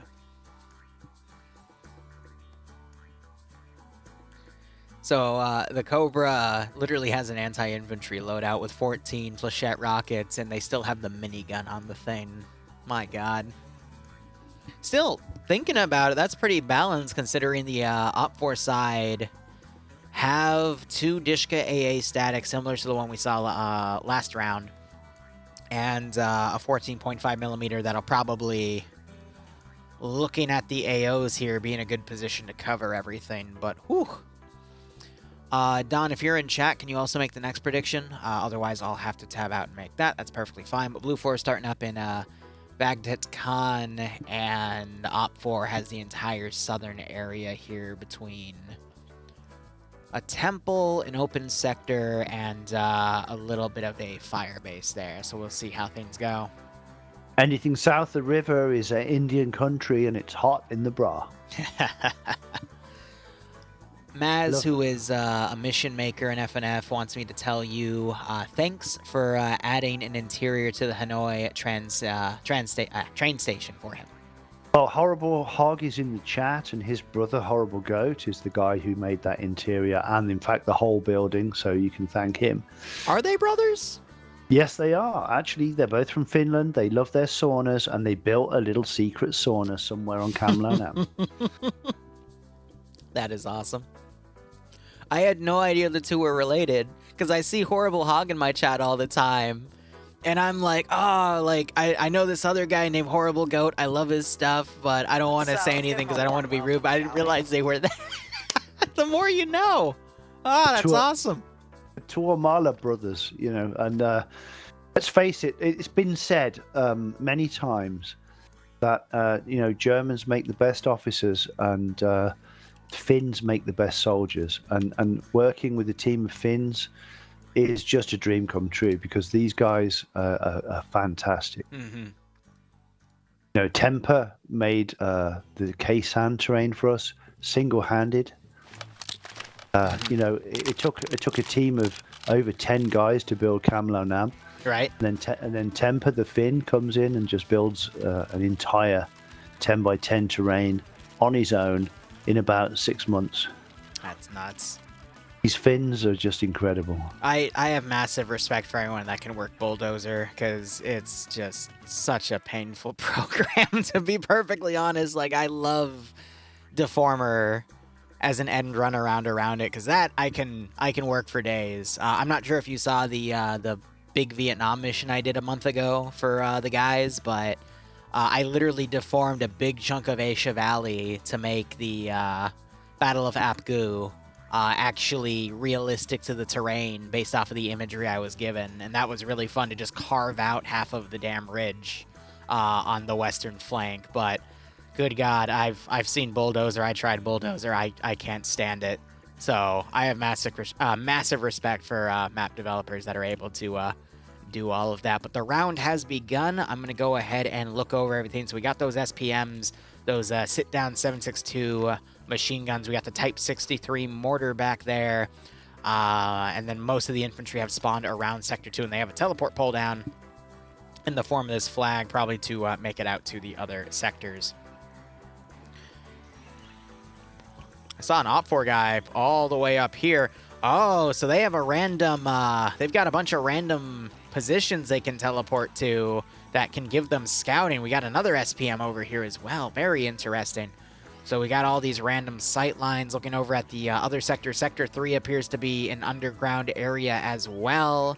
And we have the super secret US Bulldozer under here. I love that texture. Yep. And then we've got Sector 1, which is this temple area. And it looks like it's just on a hill, so we might see some fortifications dug around it. And then Sector 2 is their spawn. Did you want to say something? Well, when we designed that bulldozer, we obviously took the BI bulldozer and just reskinned it. Right. But our plan in the original design document for the game was to turn that into a tracked vehicle that actually works and deforms terrain. And we never got there. And I'm really sad about it. We never got there. One day, we will make a working bulldozer that you can literally bulldoze stuff. So I gotta ask, will that be for SOG Prairie Fire? Will that be something coming up for the quote-unquote Arma 4 transition? Well, there's something between then. So Arma 4 is a long way away. Right. And so, yes, we would like to come back and do some sort of expansion for Arma 4 or something, depending on how BI see it. Of course. But in the meantime, there's going to be 4 or 5 years. So we can't just sit around just working on this DLC for 4 or 5 years. It's not going to work. So our plan is to make a new game in Unreal 5 with all the assets we have and all the stories we have. Bring that into Unreal 5 so you can all enjoy that for the next, in 2 or 3 years' time. That will come out. Arma 4 will come out, and then we'll come back across and rework on Arma 4. In the meantime, the assets we make for the new game, we will essentially backport into the DLC. So that's our plan, to keep the DLC alive for the next few years. Right. So based off of that, I would assume you don't have any plans for Reforger. No. Gotcha. No, Reforger isn't ready. Yeah, and by the time I agree with that ready, 100%. Yeah. By the time it was ready, Arma 4 would be ready for us. We need like all the simulation you have in Arma 3, and Arma 3 is a decade old. Yeah. So we can't do. We can't work with Reforger just because of the state of the engine. Right. Well, I know with what they've given with Reforger, they've at least claimed that they've released all the tools they use to practically make the game, and those are allegedly going to be the same tools utilized for Arma 4, but I know one of the main strategies Bohemia has done by releasing Reforger is to let a lot of mod developers get an early start to porting all their stuff over, so by the time Arma 4 comes around, all of that is ready to go, because I think Bohemia understands that, they can make a decent base game, but it's all about the platform. It's people like you and the CDLCs and modders in the community that really bring everyone here. So I was just curious what your thoughts for all of that were. Well, creator DLCs are one thing, but the modding community is enormous. And very. And so Reforger creates a situation where people from the modding community who get tired of Arma 3 can move to Reforger, and that's the purpose of Reforger. Exactly. Reforger has never been designed for creator DLCs. That's not the plan. Right. As far as I understand it. So we're not planning to migrate to a Reforger because it just isn't designed for us. Exactly. Because what we need is a stable, fully simulated engine. We can't do a SOG campaign if we can't have AI flying helicopters, for example. Right. There's a whole bunch of things we need before we can move to it, and they're not, I don't think they're ever going to be there in Reforger, but you never know. You can never say never. Based on my own predictions, I think, again, they're just going to build Reforger up until it'll eventually become Arma 4. But beyond that, it's just shrouded in mystery. No, that's not how it's going to work. That's not? Okay. No. Reforger is not Arma 4. Reforger is a tool set. Right. And it's a showcase. It's not early access Arma 4. That has never been BI's plan. That is still not BI's plan. It never will be BI's plan. Gotcha. When Arma 4 comes out, it'll be a different game that you buy. It will have its own content, and and it'll be like Arma 3 when it came out, where we all started playing it and went, "Oh my God, this is so different to Arma 2. It's amazing." And then typically, like for me, I made the first evolution multiplayer game mode in Arma 3. Right. It was the biggest used game mode right from the beginning. It was the highest downloaded mission, and I was using porta potties for mash tents because they didn't have the assets. So my feeling is that You know, if everybody's already built all this stuff in Reforger as mods, they can immediately port it across into Arma 4, and that gives you a huge amount of content right from the get-go. And so BI is being quite canny about it. Makes perfect sense to me. Yeah. All right, with 8 minutes left, I'm going to go ahead over the mission now. Let's see. This one's made by Malin, Shock and Lightning. Notes, Blue 4 will have access to call in... Ooh, a daisy cutter to clear an area for a helicopter landing. It must be called in at least 3 minutes before safe start ends. The bomb will be dropped on safe start end. Before dropping red smokes, will designate the target area. The bomb must be called on areas of jungle and not on buildings or objectives. That's a cool way they've scripted in that fire support system. Oh yeah, and the Blue 82 will blow a big hole in the foliage. Mm-hmm. And then on a scripting standpoint, it hides an area around it, which basically negates all of the foliage and whatnot. It's a really cool script. I absolutely love that. I remember, I don't know if it was me talking to you, but it was me talking to a few of the guys in the SOG team, and I said I would love to see that actually create LZs. And then an update happened like a month or two later, and then I randomly used it and I saw stuff clear out, and I'm like, oh my god, it actually happened. Like, that's such it's such a useful tool that you would think in most scenarios, how would I put it? Like, it's one of those little details in Arma that, again, you could never really imagine until you get into a situation where you need it, but once you have it, it's just so great. Instead of trying to find an LZ, you can just make your own and get out of a mission. I'm going to do a leak here.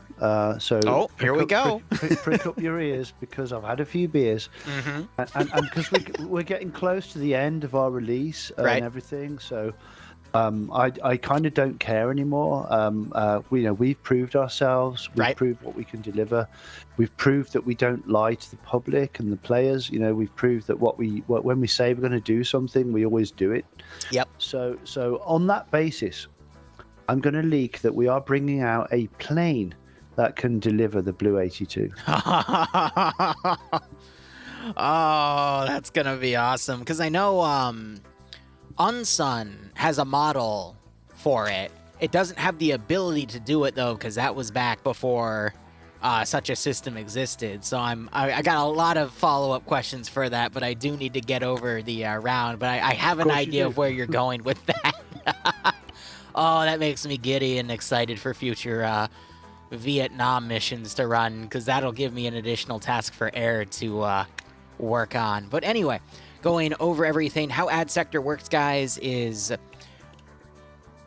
the attacker faction's infantry need to get into the sector zone itself. Once there is a number advantage on the attacker side in the zone compared to the defenders, say, for example, no one's in the sector, a single attacker gets in there, it'll start counting down the sector. If there's 2 defenders in the sector but 3 attackers enter there, it'll start counting down the sector.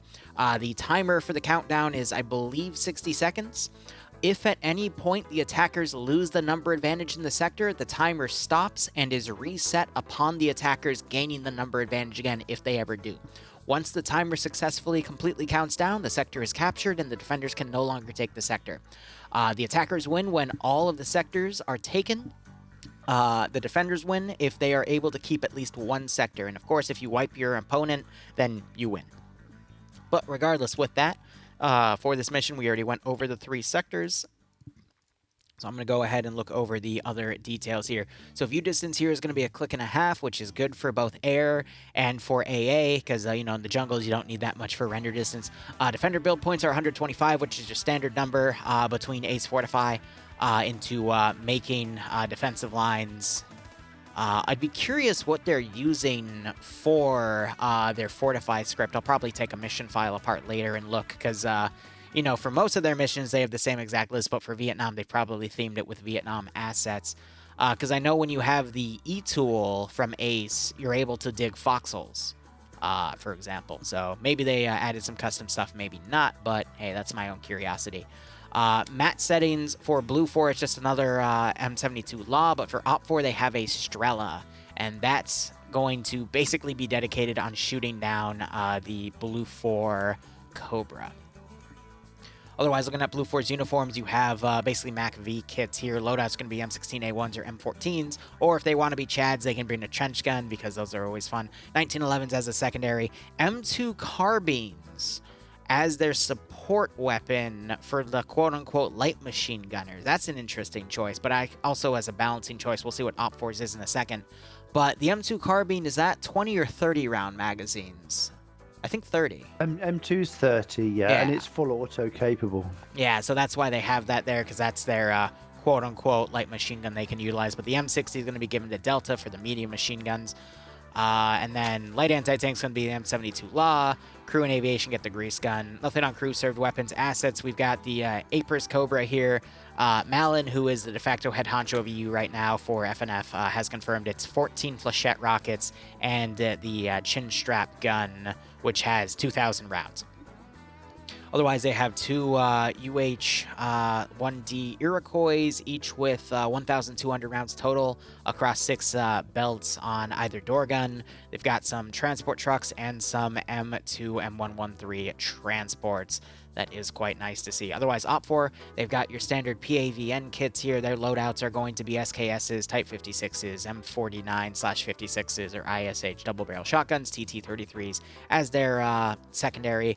Their light machine gun is going to be the K50 again with the drum mags. PKs for their Delta group. Light anti-tank is going to be the B41. Crew and aviation get the MAT-49 submachine gun. Their assets include a quad AA gun under the ZPU-4, 2 anti-air dishkas, 1 low sitting down dishka with the shield, 3 SGM 762x39 statics with 250 round boxes, and then the Type 63 60mm mortar with 16 HE rounds, 4 Willie Pete rounds, and 32 illumination rounds. Interesting. But the Willie Pete, I'm going to love to see that. But yeah, no, Op4 gets a mortar. Blue 4 gets air support. I think that's a pretty good balance. FNF, as of recent, has really doubled down on adding autocannons and really powerful assets on both sides to kind of change the game up. They've been really heavy on balance and trying to balance things as much as they can over the past few years, but this has been a very welcome change because there's so many other communities out there that play with those heavy assets, and now FNF is starting to join the reins there. But we got the Quad AA guarding Sector 2 right here, and it's got some really nice open area to do it, but it's also not in a position to outright shred infantry for a balancing concern. So a great choice by Malin in the placement of that asset right there. And we've got Blue 4 mainly defending around Sector 3 and Sector 2, not giving much attention to Sector 1, and they've also set up a defensive line over at this far left side, which not sure 100% how this is going to go because Blue 4 have a few other routes to get into this AO. And I'm never really an advocate for any defending faction to stick to one of the various routes unless they can virtually guarantee that that route is going to be utilized. Say there's only 1 or 2 ways into their AO, but I mean this one you see that as soon as Blue 4 crosses this one position, that is some artillery going off. That's the Blue 82.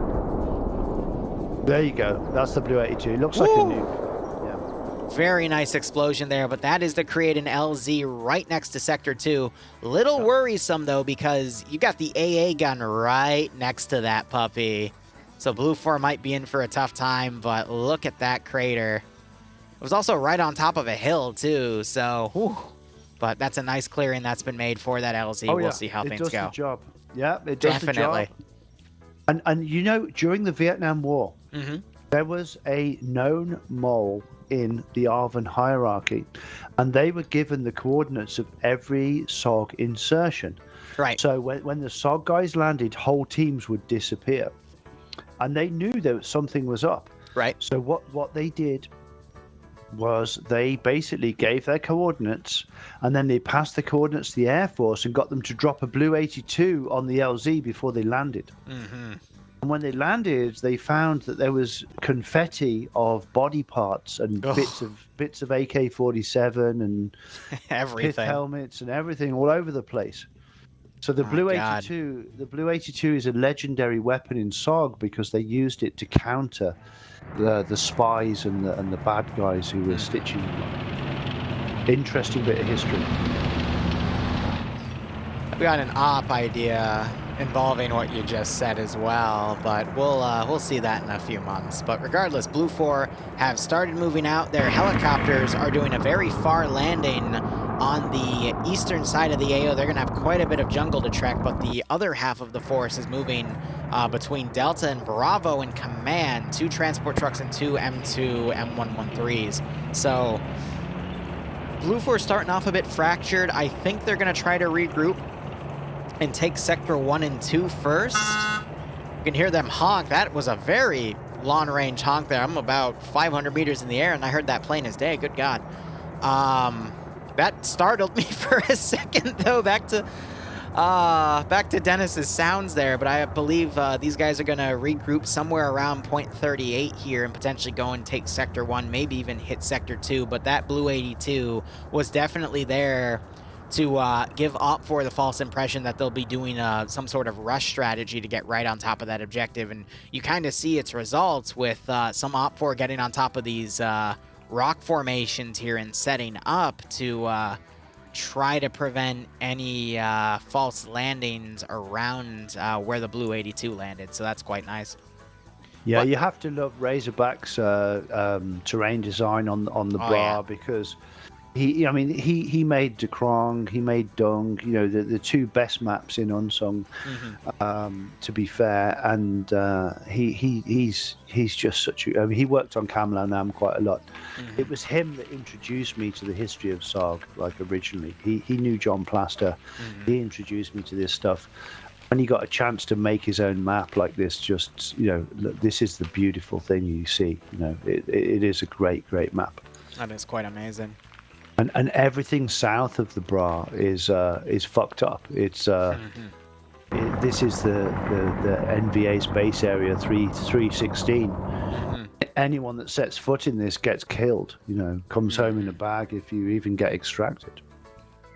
So it's tough terrain to fight in. And north of the Bra, the way we designed it is like that's where you've got the villages. That's where you've got the fake US base that we added, because that was never there. Right. But actually anywhere around this area of the river, because this was a big part of the connection between the Ho Chi Minh Trail and the infiltration route through the A Shell Valley. Right. And everything coming along that river valley, along the Bra. It was getting bombed and shelled and like constantly, and if you landed a team in there, they're going to be hunting your ass right from the get-go. Right. So we designed the terrain like that. It is nasty Indian terrain. There's so much stuff hidden underground. There's so many places for OPFOR to hide. Remember when you mentioned the previous AO, the fake LZ landings? Yeah. Blue 4's pulling one off right now, and you got Mark here on OPFOR with an SKS scope. He's looking at where they potentially landed. He might be able to see that there's nothing that got off those helicopters, though. But they literally just landed on a PAVN fortification and then immediately dusted off. So that might make OPFOR think they're coming from the south, but I really love the PSYOP game here with Blue 4 and these 2 SOG helicopters here, but now they're just going to dust the entirety of the AO and see if they can bait OPFOR to engage them. Look at them flying right over now where this AA gun is. And they're on it now, so now they know where the ZPU is. Yep, that's a great thing to know, because where Blue 4 is, they stand to be in a decent position to flank it. The one thing I'm worried about with Blue 4 right now, similar to the previous round, is they are taking quite a bit of time to do their maneuvering. You've got the 2 squads that were landed far out that still have another kilometer to go, and then the stuff on the north has been deployed, starting to move on to Sector 1 as I predicted. Based off of where we're seeing forces deploy, it looks like the northern group's going to go for Sector 1, the southern group's going to go for the rightmost edge of Sector 2, but now that they know the ZPU is right there, they can easily put a squad over there and flank it. But 44 minutes, only 6 minutes in, Blue 4 is making a good chunk of maneuvering, and giving Blue 4 credit where credit's due. Where they landed, they're already a click away from on the bottom right for us, so another 6 minutes they'll get in. I think they should be able to make it this time around, simply because OPFOR also has a lot of forces out of position, again, defending certain SSRs into this AO. That, you know, it's just one of various routes that Blue 4 could take, and since they're so far out, maybe we'll see Op4 come around and potentially flank some Blue 4 elements coming in, but it's a toss-up whether or not Op4 will even move those forces in, and with this being such a big area, whichever force can properly get their forces into the AO first is going to succeed, and I've seen plenty of FNF rounds where the defenders really space themselves out too far and aren't able to rally their forces back, and then the attackers just slide right in, take the objectives, and only deal with like a third of the enemy because 2/3 were out and about in really bad positions. But Op4 otherwise has some really nasty spots. You can see Sector 3, for example. Look at how they've fortified the internal in here. This was all empty when we checked earlier, but they've made some very nasty CQC spots to overwatch these elements, from bunkers to little planks of wood. This was all with their own fortifications that I was talking about, that 125 build points thing earlier, and they even fortified around the bulldozer. So they're just gonna wait out right here. They even have one of those SPMs ready to shred anyone that is unfortunate enough to run in there. It will shoot through wood, yeah. The SGM, it looks like it can't shoot over, but it can shoot through.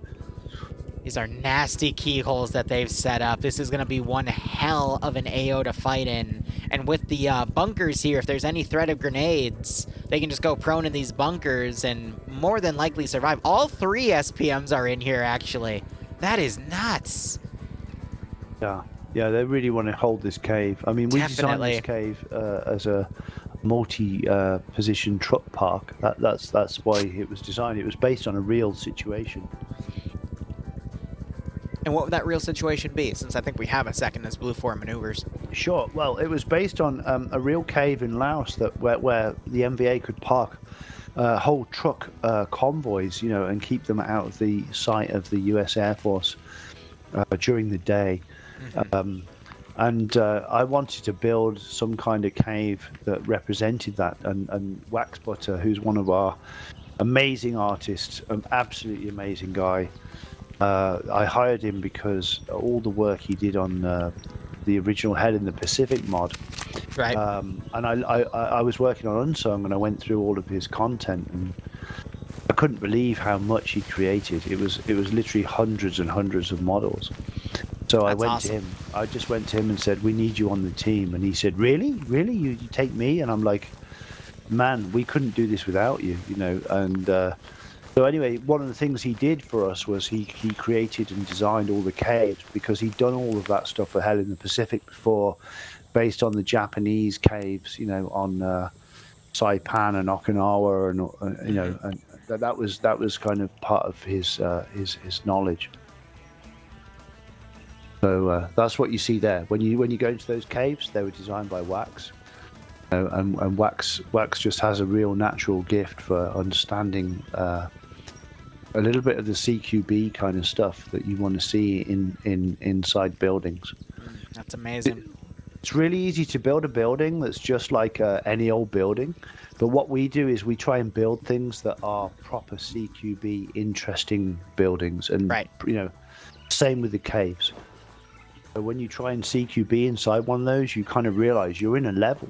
This is like level design. And that's, you know, that has always been our plan, is not just to build something that looks historically real, or build something that, you know, just ticks a box. It has to be something that when you're fighting it, it creates excitement. Right. So a quick update on the AO. We've got some elements of Bravo starting to move on to Sector 1. We're about to see a prompt as Artisan enters the AO. There it is. So everyone is now alerted that the attackers are on Sector 1. This is going to cause Op4, who has an element to the north, to start moving down. They might run into Lurch, who's on his own, as the rest of Delta has moved a bit further south. You can also hear that 113 moving by, and I know Op4 also hears it, so they might be moving over and bypassing the Blue 4 element in between them to go and hit that 113, because the range of it, you can hear that thing like 500 meters out. It's very loud. Yeah, and if you've got an 83 grenade or an RPG, that thing is toast. So I never did a call out on the sides of infantry, just to really quickly do that. Steve is commanding OP4. You've got Scandi Recon on OP4, Depzo and Timac commanding Blue 4, and you've got Papega on Blue 4, if I recall correctly. And a lot of those Blue 4 players are around Sector 1 right now, so they're Sector 1 captured. You already see, you already see Blue 4 starting to move south, but OP4 Bravo have a pretty nice fortified defense line on this ridge, and they are starting to exchange shots. Swola took a hit, I think, by the PFC over here, Hanma. And now you're going to start seeing shots going back and forth. But OP4 were just on all these defensive lines, and they've pulled back. I just heard the mortar fire. That is Charlotte on it, a.k.a. Slushy. And I'd be curious if they're going to put rounds on top of that sector. I'm also really curious that as soon as that sector didn't start getting taken, they didn't put Willie Pete on top of it immediately, because I feel like they would have cooked out quite a bit of Blue 4, but I guess they're just going to hold it out on reserve. You hear more rounds firing. That is the Willie Pete, but it's going very far, at least 400 meters off. But now you got Blue 4 taking that up for Charlie on the rear. They did catch up to him, and now you've got this very close CQC fight. Now this is Blue 4 Delta, so they're going to have the M60s. And they're fighting right with Scandi Recon, who are going to quickly envelop them. But Norris stops one of the envelopers there and gets a nice kill. Was that on Veteran? Yep.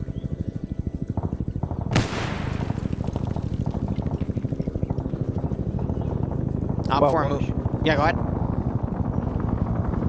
That's right. So what a shame, because Veteran obviously designed and built and implemented Sog Prairie Fire campaign. So he's the guy you blame every time your team gets stomped when you're trying to do one of the missions. Right. We got that. We got the quad AA engaging the Hueys as it distracts them. I did hear one of the Hueys take a hit, but otherwise they're still going active. So yeah, we'll see if Norris continues the flank around. He got a second kill, actually, and now he's doing the flank around here on OP4. But Blue 4, otherwise, I mean, you got a full down, team down right here between Holt, Harna, and Harrington, taken out by Scandi players here. But now you've got Hunt coming up, running right in the middle of the smoke, and he's spotted multiple OP4 guys, but is unable to drop any of them as he runs in, gets his handgun out, tries to throw a grenade, and is immediately taken out. That grenade doesn't get any kills because it got caught in the jungle tree. That's got caught in the deep roots. Damn. Yeah, he kind of he might as well have just climbed over a barrel and pulled his trousers down. Yeah. One of the OP4 guys just got shot to shit right here. I'm trying to figure out who did that, because I don't see any Blue 4 around anymore, but that... Yeah, the nade would have worked, yeah, just picking up on what they're saying. Like, you don't... Like, in all of jungle fighting, you never, ever take on a firing squad with a pistol. Yeah, well, he was out of ammo, I think, at that point, but... What you do is you have a firing squad take on, you know, a lone guy or a couple of guys. Mm-hmm. If you're in a situation where you're the guy on his own, you go stealth and use grenades, and you run away a lot. And my chat's bringing that up too. Like, why didn't he open up with the grenade first? And one of my moderators is saying hindsight is 20/20, which I agree with, but I do try to emphasize whenever you have the drop on somebody and there's more than one person, start with the grenade, because they're unlikely to hear that rather than an actual gunshot, and then that grenade will go off, and then you use your bullets to clean up whoever is still alive, and that's going to greatly increase your chances of survival. But by the way, we've got GLs landing right on top of the ZPU position and pretty much disabling it, but this is incredibly accurate. Oh, you'll see it in a second. Oh my God! That was amazing. Was that a 40 mic? That was a 40 mic all the way from Bravo. Let's see who that was. That was Roster, who is one of the Papega Pirates members that I was telling you about. Again, they in Scandi head and shoulders above the rest in what they are capable of. And that was incredibly accurate. You got Sam now charging in. Realizing he's charging into an US Blue 4 group he runs in. Oh my god, like look at how many Red 4 Blue 4, sorry, is running into them, Yeah, it's a mess, but as I said, that Southern group was going to go for Sector 2 as the other group went for Sector 1. But looking over, Charlie for Scandi Recon is still sweeping the remainder of Blue 4 on the northern side. And I think we're just going to see more casualties mount for this northern group because Blue 4's opted to do 2 different sectors. But I don't think it's going to be that much of a consequence because this is going to allow for the remainder of Blue 4 after they take Sector 2 to start moving to Sector 3. And then Scandy's just going to pursue from Op 4, but we do have Pepega and the Blue 4 element that's going to be very quickly rushing up. And now you got the Cobra coming in. It just took out one of the marksmen here, and it just used its flechette missiles to take him out. My God. If you are in an open area like that and you've got flechettes coming in, good luck to you. Good luck indeed. Now you got one of the chopper gunners trying to snipe Lolo out of the gun, but the gun gets disabled by the M60 on the Huey. Yeah, that was great tactics by Blue 4 because... Did you see that? Yeah, he's got another gun! Oh no! Huey takes multiple hits. Yeah, he's hitting the Huey. My God! That was so funny. He's like, you may have gotten this gun, but I've got a second one in this bunker. Those are both. What a backup plan he had. I got this other Huey flying around the final objective to scout it out. Blue 4's gonna think this is clear. Little do they know, there's probably the nastiest trap in this AO waiting for him. This is like the jungle caves on Okinawa or something, like, you know, against the Japanese. I mean, God help them going into that. Oh man, but the Blue 4 element to the north that's just getting picked apart here. I feel for him.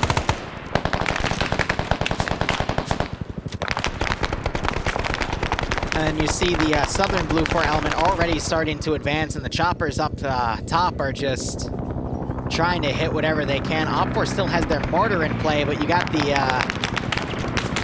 I love the way they're using the helicopters as a team. Right. So like one helicopter gets engaged. Look at the code now. Oh, he's trying firing rockets into him. Yeah. The other gun's disabled. Yeah.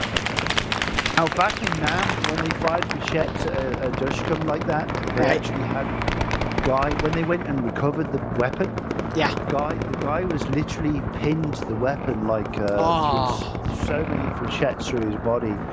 He was literally welded into the weapon. That's nuts. And they picked the whole thing up and took it back to base, and then they just had to clean them off it so they could use it as a trophy. Yeah. So we got Depso and Timek, the 2 elements of Blue 4 Command, now trying to push into Sector 3, but they have just realized that the fortification in here is very, very well defended. I'm a little disappointed about the size of the sector, though, because Blue 4 could just camp outside of the fortification with enough people and still take that sector. But now you got Depso pushing, the machine gun fires, Molotov thrown in, Depso on fire. Oh, that's a Molotov. Oh. They're coming in the back cave as well. It's like a gangbang in the trailer, guys. Right. Timek now trying to come around, but is immediately shot at by multiple keyholes and knocked unconscious. Mike has a dirty little keyhole on the left side with the board just above him. And then you got Nicholas right here with the SPM that was able to give follow-up shots. But Blue 4 is in for a time when they start assaulting that position. Lolo, meanwhile, cowering in the bunker here as air just harasses him by destroying his 2 AA statics. I mean, the Blue 4, I tell you what, the Blue 4 Air are winning this battle. They're doing a really, really great job. Right? Oh, yeah. They're flying a circuit and they're covering each other's ass. And that's how it should be done. And these guys have got some sort of experience. They know what they're doing. Right. And it is a pleasure to see. Oh, yes. You're seeing...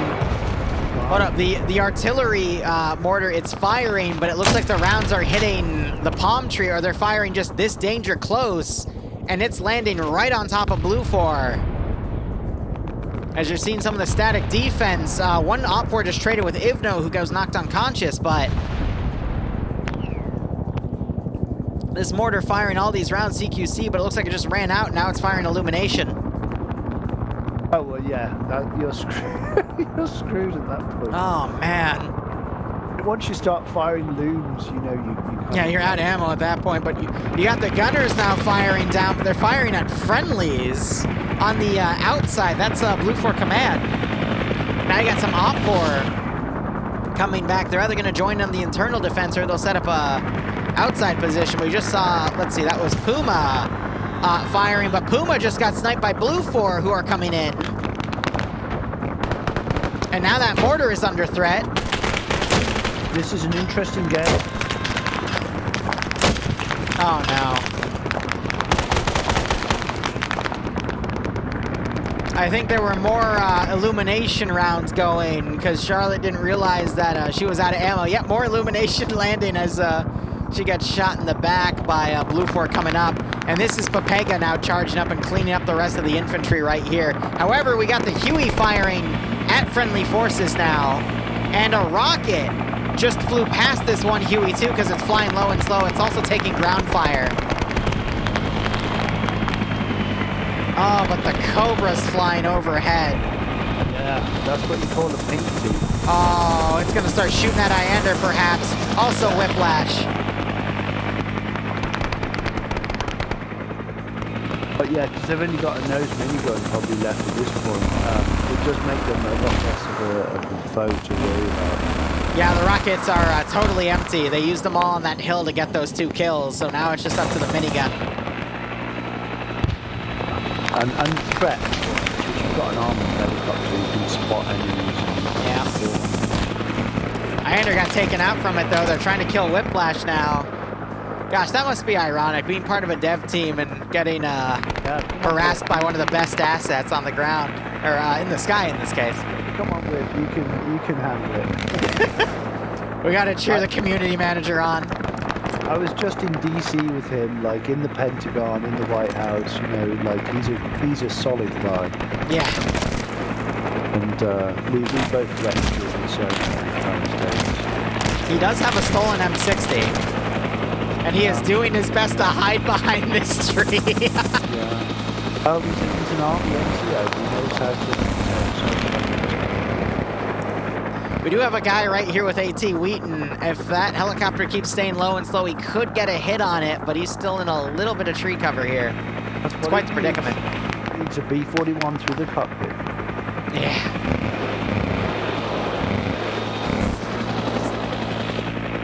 Oh, I don't see him anymore. I think aim at the balls actually got him. I see 2 bodies up here. Yeah, so Whiplash got a minigun. We got people right under him. One Mexican down. Ash gets hit as well as the bullying with this continues, and I absolutely love to see it. We're only halfway through this round too. 25 minutes left on the clock out of 50. Well, it's a good call to have the Cobra only able to be minigunning at this point because it's a nice balance. I really like to see it. Oh, I agree.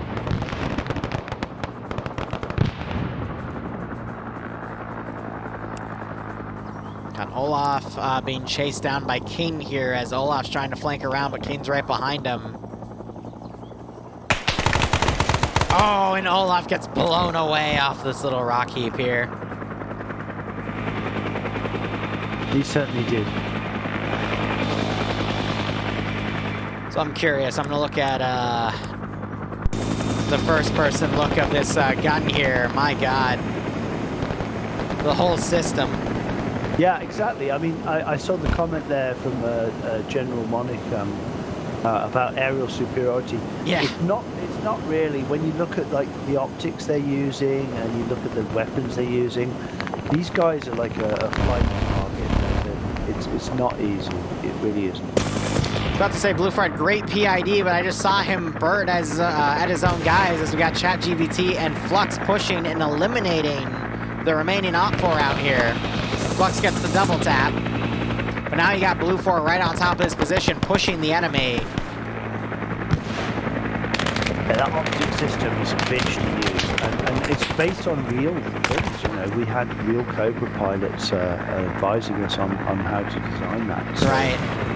you know, that's what you get when you want realism. You get realism.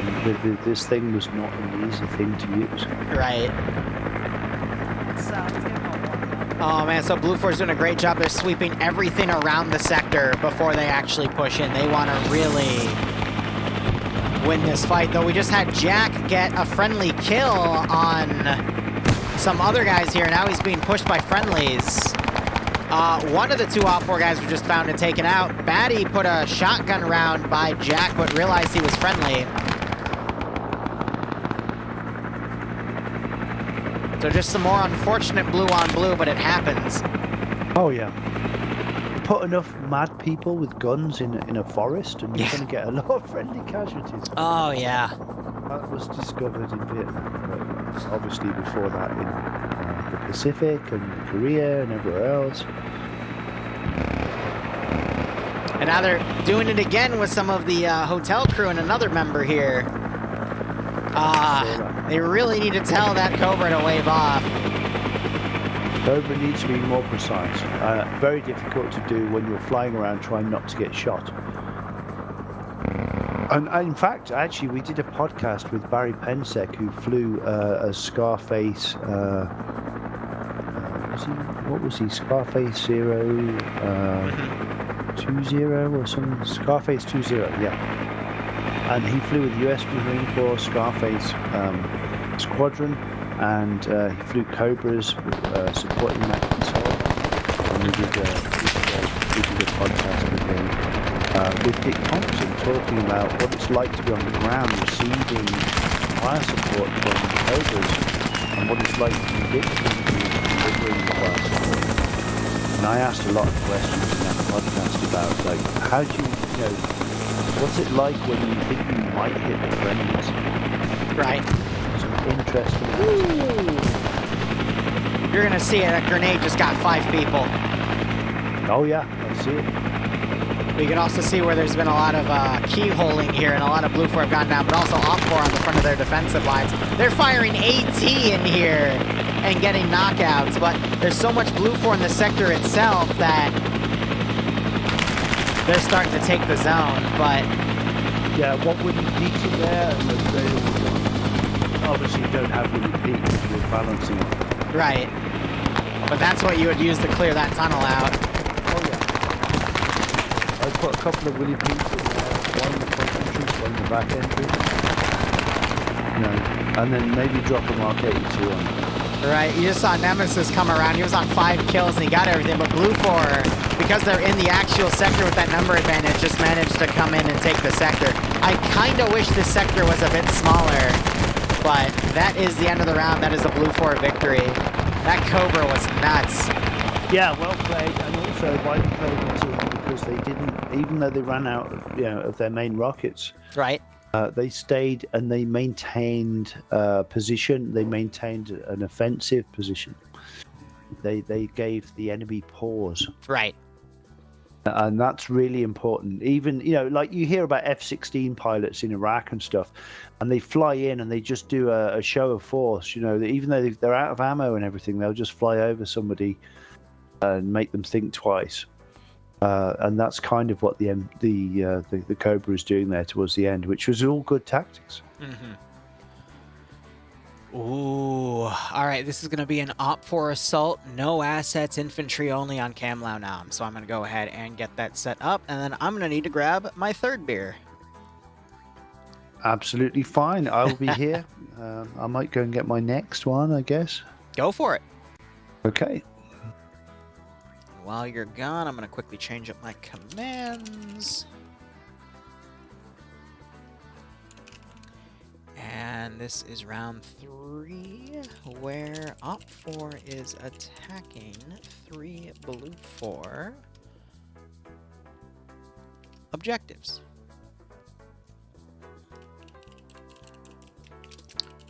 Has an 8% numbers advantage, but otherwise it's infantry only.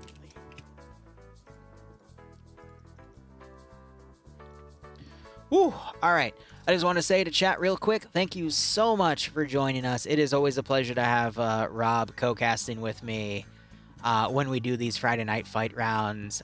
So far, the rounds have been pretty intense. I love to see it. Hope round 3 is also a-okay. But if you are just joining us now, don't fret, because next week, same time, starting at 4 p.m. Eastern Standard Time, we'll be covering another 3 rounds. And if you ever want to see Rob and I in action, we always try our best to play on the ground around Sundays at 3 p.m. Eastern Standard Time with the rest of the SOG crew. So I'm going to go grab another cider. I will be right back.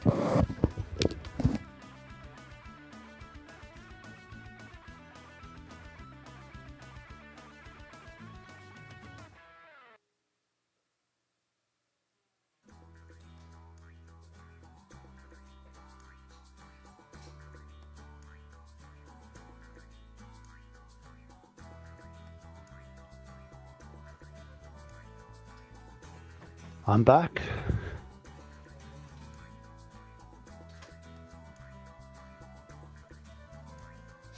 I heard you. Welcome back. Cider here. What are you drinking? Because all I've got is Blue Moon and Angry Orchard, personally. But what do you got in Britain? Is that to me? Because I'm back. Yes. I was just curious what you were drinking. Well, San Miguel. I was drinking some Crow beer in my local, and then I've got home and I'm drinking sort of store-bought San Miguel. Gotcha. Which is a Spanish beer. I don't know if you have that. I don't believe I do. I'll be honest, I would be drinking my homebrew cider, but the APV in that is a lot higher than it should be, and I don't want to get absolutely plastered with you just yet. We'll keep that for next week. Oh yeah, well, let's do that sometime, because that would be great fun. Hell yeah. What you really need to do is get me on Burns Night, which I think is February the 10th or something. I can't remember what Burns Night is. Somebody will probably tell us. Gotcha. Because I'm half Scottish and my dad was Scottish, and we have bagpipes at weddings and funerals and all that kind of stuff. So if you get me on Burns Night, I'll tell you anything. You want my social security number? Yeah, fine. I'll tell you, man. You know, you want to know how much money I've got in the bank? I'll tell you. Like, what are we doing next? You know, with our DLC? I'll tell you. It's fine. It's like me on St. Patrick's Day because I'm half Irish. Oh, really? Really? That's interesting. Man. But I feel that. Chat's telling me it was in January this time around. That's right. Yeah, it is in January. Burns Night. Yeah, it's about the 28th or something, or 25th, or I can't remember. I should know, but I don't, because I'm not obsessive. I feel you, man. The bank card. So yeah, no, I'm not saying that. I almost did. The 3 digits on the back. What do they call that when you social media somebody and you get them? Like, yeah. Spearfishing. Yeah, you almost got me. Someone was saying a gin and tonic there, Yanis. Yes, that is the go-to drink for the Royal Navy. That's what I grew up on, and I was trained on, and I still drink it to this day. But tonight I'm on beer. I feel that. But gin and tonic is the drink of gentlemen.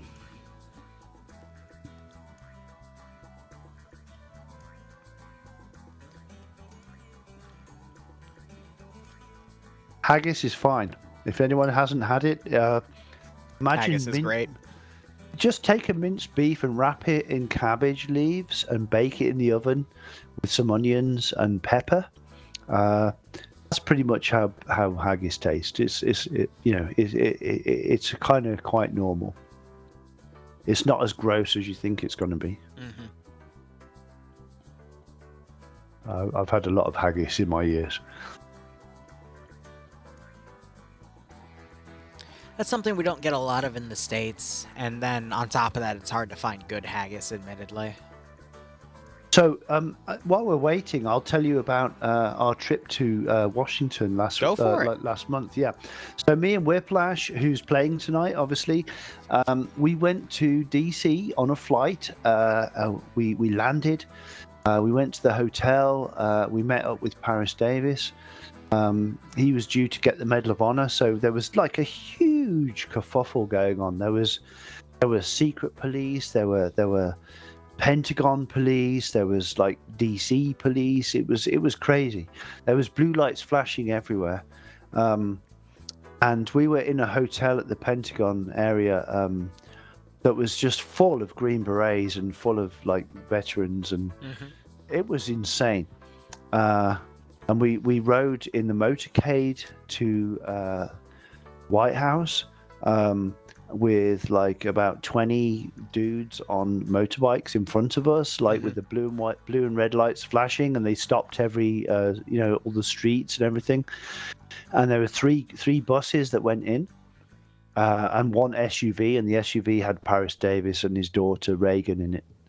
And we got there, and then there was the commanding general of SOCOM was there, a guy called Kevin Leahy. And I was sat next to on the coach. Pedro was sat Whiplash was sat next to the command sergeant major from 5th Group, Josh King, who's a great guy. I was sat next to the Colonel Brent Lindemann, who's the current commander of 5th Special Forces Group, and we're all just cracking jokes and having a good time, and kicking each other's balls and stuff. So, and then we get to the Pentagon, and we're walking through. Oh no, I'm on the White House at this point. Yeah, so we go to the White House, and we're walking in, and it's all like they've got little chamber orchestras on every corner, and dudes in uniform, like making sure we don't steal anything. Right. It was fantastic. It was really cool, and then we got to see Paris get his medal. That's great. It was just awesome to be part of the armor community, and our work, our artwork, and especially Whiplash and Papa Bear and Dugong, who worked on the art. They worked over the whole Christmas break. They worked Christmas Eve. They worked New Year's Eve. Like, we got that shit done by 3rd of January for DOD. That's great. And it helped to get Paris the medal. So anyway, you need to get on with the mission. Oh no, keep going. We still are on our mission. It's totally fine. Okay. So go for it. We had dinner with the former Secretary of Defense that evening with Paris Davis and with a whole bunch of people. And the former secretary, Chris Miller, who was a battalion commander in 5th Group, came up to me and he said, "Rob, the work your guys did, the art that they created, it made a real difference." And I kind of brushed it off and said, "Yeah, Chris, thanks for saying that and everything, but obviously Paris's deeds did the job." And he said, No. He said, that shit had been kicked into the long grass so many times. And when you guys recreated it and created the images of the valor of what this guy did, let's give him a warm welcome, he said it was unacceptable to kick it into the long grass anymore. And you guys changed it. You changed it. And I just stood there and I cried. I couldn't believe that it was true, that we, what we did made history. We changed it so that this guy would get the Medal of Honor. He clearly deserved. He clearly deserved the obviously, Medal of Honor. right? Clearly, from his own deeds. We don't need to be involved. His own deeds, he should have got the Medal of Honor. But because of the politics and all the bollocks, he wouldn't have got it. But because Pedro, because Stefan, and because Dugong, those guys, they made the artwork over their Christmas break. It meant it happened. And that's not me just blowing trumpets and shit. That's actually from the Secretary of Defense. Yeah, that's how it happened. Yeah. That's nuts. It is nuts. And it blows me away.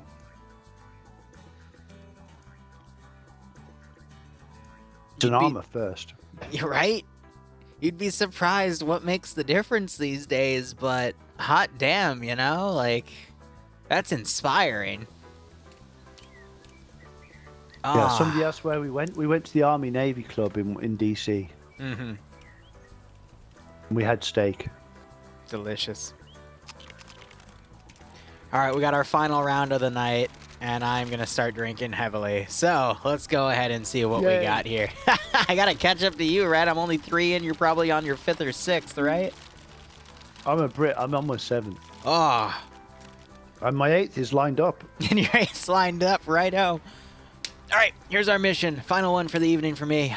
We've got Puma-made Swordsmith Village. Background, Swordsmith Village arc of SOG Prayer Fire has begun. Battle to protect or destroy this remote and well-hidden village.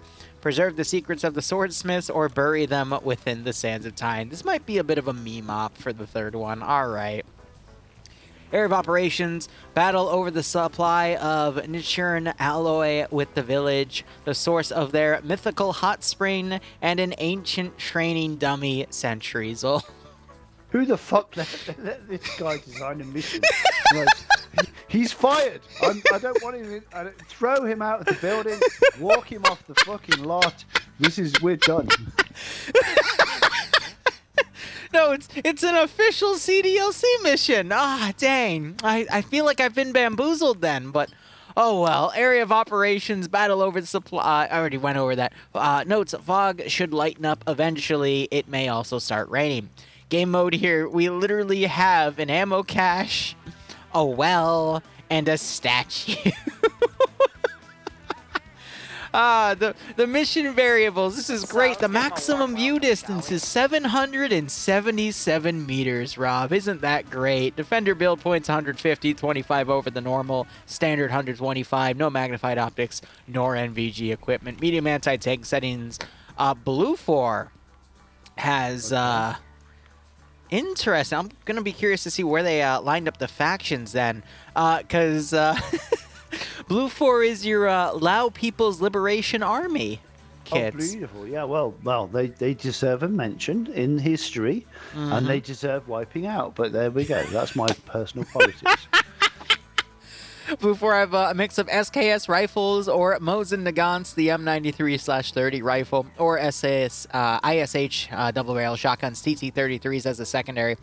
Support for the light machine gunners get PPSHs for Alpha Bravo and Charlie. Delta get DP-27s. Light anti-tank's going to be the B-41, and crew and aviation get the PPSH, but that doesn't matter because it's infantry only. There's no assets. Op 4 are your Vietnam-era Australia Anzac kits.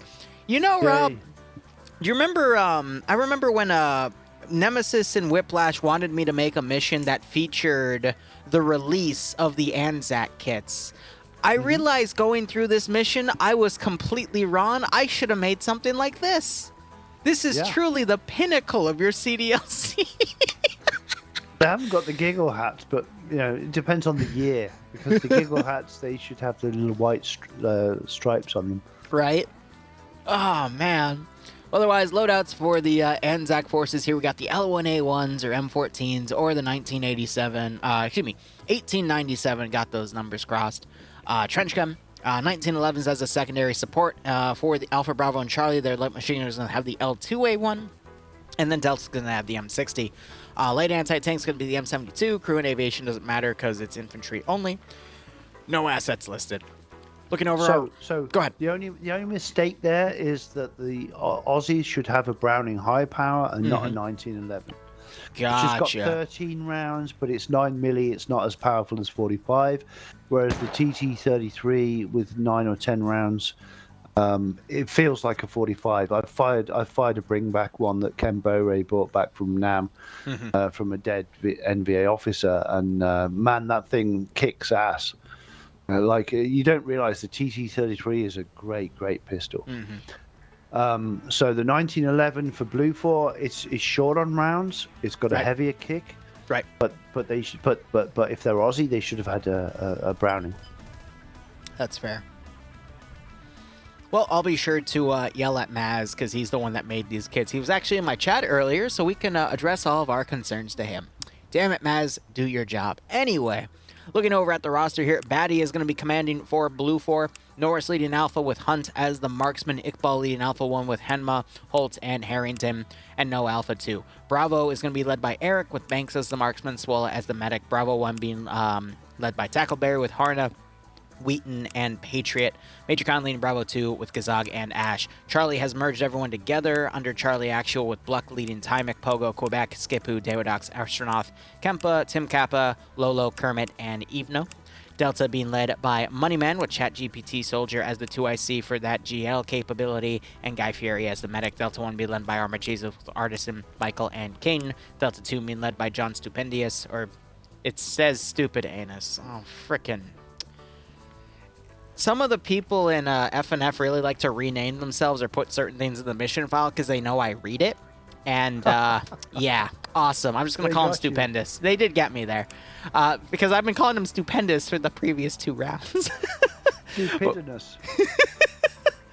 With Vince, Coop, and Flux under him, and then Depso and Charlie 1 probably to join Charlie Actual after he merges him.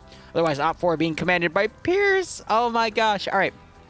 I have to let you in on this. Pierce is our wild card commander in FNF, where he will make some of the most obnoxious and silly plans that 1 out of 10 completely dominates, but 9 out of 10 times completely falls flat on his face. And it's really, really funny, which I think is fitting for an AO like this where you literally just mentioned you want to fire the mission maker. So we've got a great lineup for you today, Rob. Grab is the 2IC, Kabubi Face leading Alpha with Roofy as the medic, Steve as the marksman, Rodrig leading Alpha 1 with Mark, Waldo, Aim at the Balls, Mike, and Vagrant. Alpha 2 being led by Newton with Ant, Renly, Puma, Nicholas, Blast, and Toxic. Bravo being led by Shy with Lolo as the marksman. Marksman rifle appears to be an L1A1 with a scope. Interesting. Blam leading Bravo 1 with Mutant, Sam, Olaf, and Charles. Bravo 2 being led by Lurch with Alexander, Cap, Morgan, Jack, and Savan.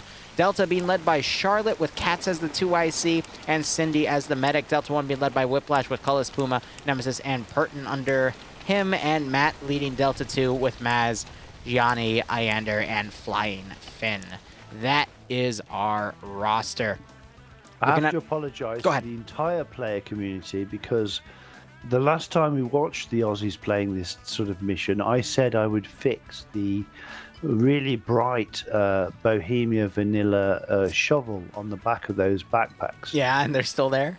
And they're still there, and I'm really sorry. And we haven't even fixed it for 1.3. But 1.31. Yeah, I kind of feel like we absolutely have to fix it. Look at them. Those shovels, they've got like Takistan light levels on them, like they're highly lit up and wait, highly Brit? Highly lit, but I've had too many beers. But when you look at all the other kit, apart from the arm flashes, which people have overlit their arm flashes, that's their problem. But look at how all the kit. Exactly. That's pretty cool. It is pretty good. But if you look at all the kit there, it all looks like it matches. And that's down to Nod Unit, who's in the chat. He's actually in the chat there. Mm-hmm. He's our lead artist, and he is the dog's bollocks in armor. And that's why everything looks like it does. It all merges and matches. And then you occasionally get some dickhead move like me saying to the guys, "Oh, let's put this shovel on the backpack." and Nod doesn't see it, and it sneaks through, and that's the kind of shit you end up with. And I'm really sorry. Things get through eventually. It's okay. Quality control doesn't always strike 100%. Take it from me that has to make a Zeus mission almost every day. Yeah, it's fucking terrible. We just got to rip that shit off. So, someone in my chat has given a recommendation. What if we have a 1.31 shovel update? Yeah, shovel update, 25 Shovel gigs. update, let's go. 25 gigs. It's the second April Fool's joke of the season. but this one's legitimate. It's worth it. Yeah, it's worth it. Look at it. As you pan out, can you see literally. all those shovels? You can see. Shovels are like fluorescent fucking markers on the team. No, literally, I can see it from all the way back here. You'll see me panning out. You can still see that damn shovel. Yeah. They suck. They fucking suck. Oh, man. Well, hopefully that won't give away the Aussies as they make their advance into the AO, but they're starting down at the south. They gotta cross through all this bamboo and riverbed here to get into our quote-unquote hidden leaf village to destroy everything. Oh, man. I admit our failings. Like we're only a team. And there are always failings in any team. So that's on me though. I agreed it. I actually asked for it to happen. You should read Malin's comment in chat though. Again, head honcho for FNF. So fuck me. Chat appears to be resisting what you're saying though, saying they'll add it themselves. They want these fluorescent shovels. Like, look at it, just running across the field. I know, right? Like, Mal's gonna claim it's for balance for FNF, I bet. It's my mistake. I made the call. I fucked up, and everyone can come and kick me in the balls. Like, it's fine. I fucked up. Don, if I can see you're watching. Do us a favor and go and fix the shovel. Because you could do it in fucking 5 seconds with your amazing vampiric gifts. Just go and fix the shovel, because look at it, it's horrible. And I know you could do it so quickly, and I don't have time to even write a work order for it. So just fix the shovels, and it's done. I have a mod named Don who just piped up in chat saying, "Who what?" No. Different Don. Different Don, we swear. Yeah. Don made the USS Freedom and the USS Liberty in Jets DLC. And he made the Shikra aircraft. Like, this guy is a fucking legend. And then, of course, he made the F4 for us. And, in fact, the hut that you're seeing on the right side of the screen, he made that too. Interesting. He made a bunch of other things, and recently he's made some very interesting aircraft that I can't talk about because we're under NDA. Oh, so that one you're still under NDA for and not willing to violate, but the other stuff, I'm just busting your balls. Yeah, if I was to say it might be looking in the shape of a MiG-21, that would be me being too drunk and not professional. Oh, of course, right, yeah, because... you're not the only one to drink on this stream and violate some slightly NDA stuff, totally. So if a guy who made, the Shikra in Jets DLC was to make you a MiG-21, what would it look like? I see. That would be quite interesting, wouldn't it? Would it not be the best MiG-21 you've ever seen in any game ever? Definitely. I think so. With that skill set. And at a CDLC quality that is not just at the quality standards that Bohemia wants, but let's be honest, SOG Prairie Fire is the best CDLC out there in terms of everything. And that's not me just saying that, that's practically everyone's opinion. Yeah. Yeah, well, thank you for saying that, and thank you for noticing, because we feel, we do feel. I mean, look at the fucking the M72 law right there. Look right? At that. Yeah. Go. If you zoom in on that M72 law, like that was the very, very first weapon that Nod Unit made for the DLC.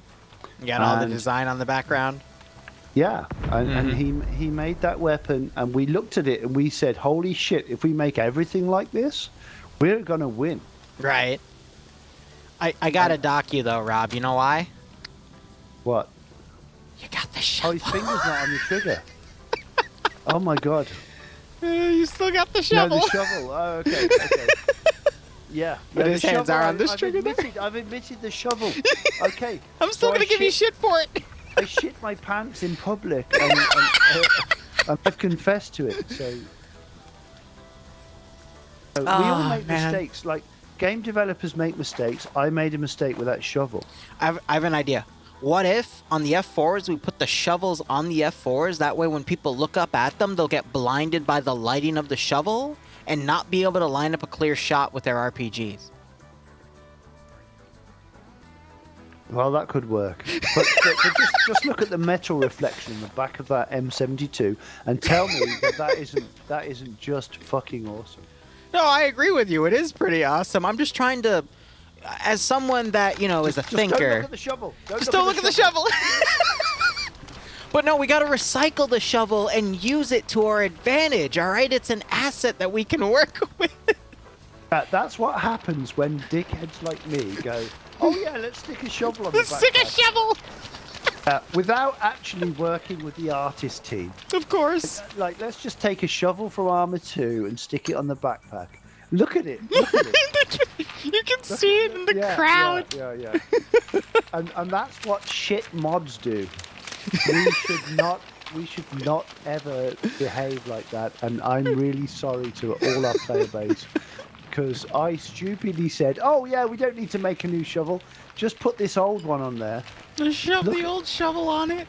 It's the anti-stealth shovel.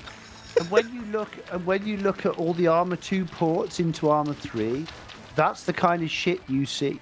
Is really, really bad lighting. Right. Then you look at all the lighting on the backpacks and the weapons and the hats and all the shit in our DLC. And notice how they all merge perfectly well and look realistic. Right. And that's the difference between having high quality artists and importing stuff from Armor 2. That is the difference. Rob, you're going to have to write this one down. I have a brilliant idea. Are you ready for it? 5 years down the line, when you start working on Armor 4 stuff, your first April Fool's update for one day is you update the CDLC and you put that shovel in place of whatever other shovel you have. And you keep it there for 24 hours. Yeah, so the issue in Armor 3 and all the previous Armor titles is Super Shader. Right. And Super Shader is how 3D objects are generally lit if they're not buildings. And Super Shader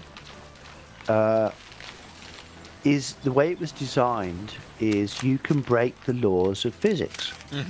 So what's happened in this situation is that shovel is emitting more light than is cast on it by the environment. Right.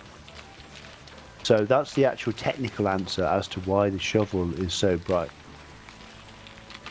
And it's fucking ugly, and I can't believe we ever got it through QA. So I also want to point out BI QA in this and say, hey, guys, how the fuck did you let this through QA? How did you let this go? How did this get through QA? Because that's not entirely on us and me. Like, come on, look at it, look at it. It's so fucked. How did that get through QA? Can I be honest with you? Looking at the other CDLCs and some of the things that pass through there, I'm not surprised.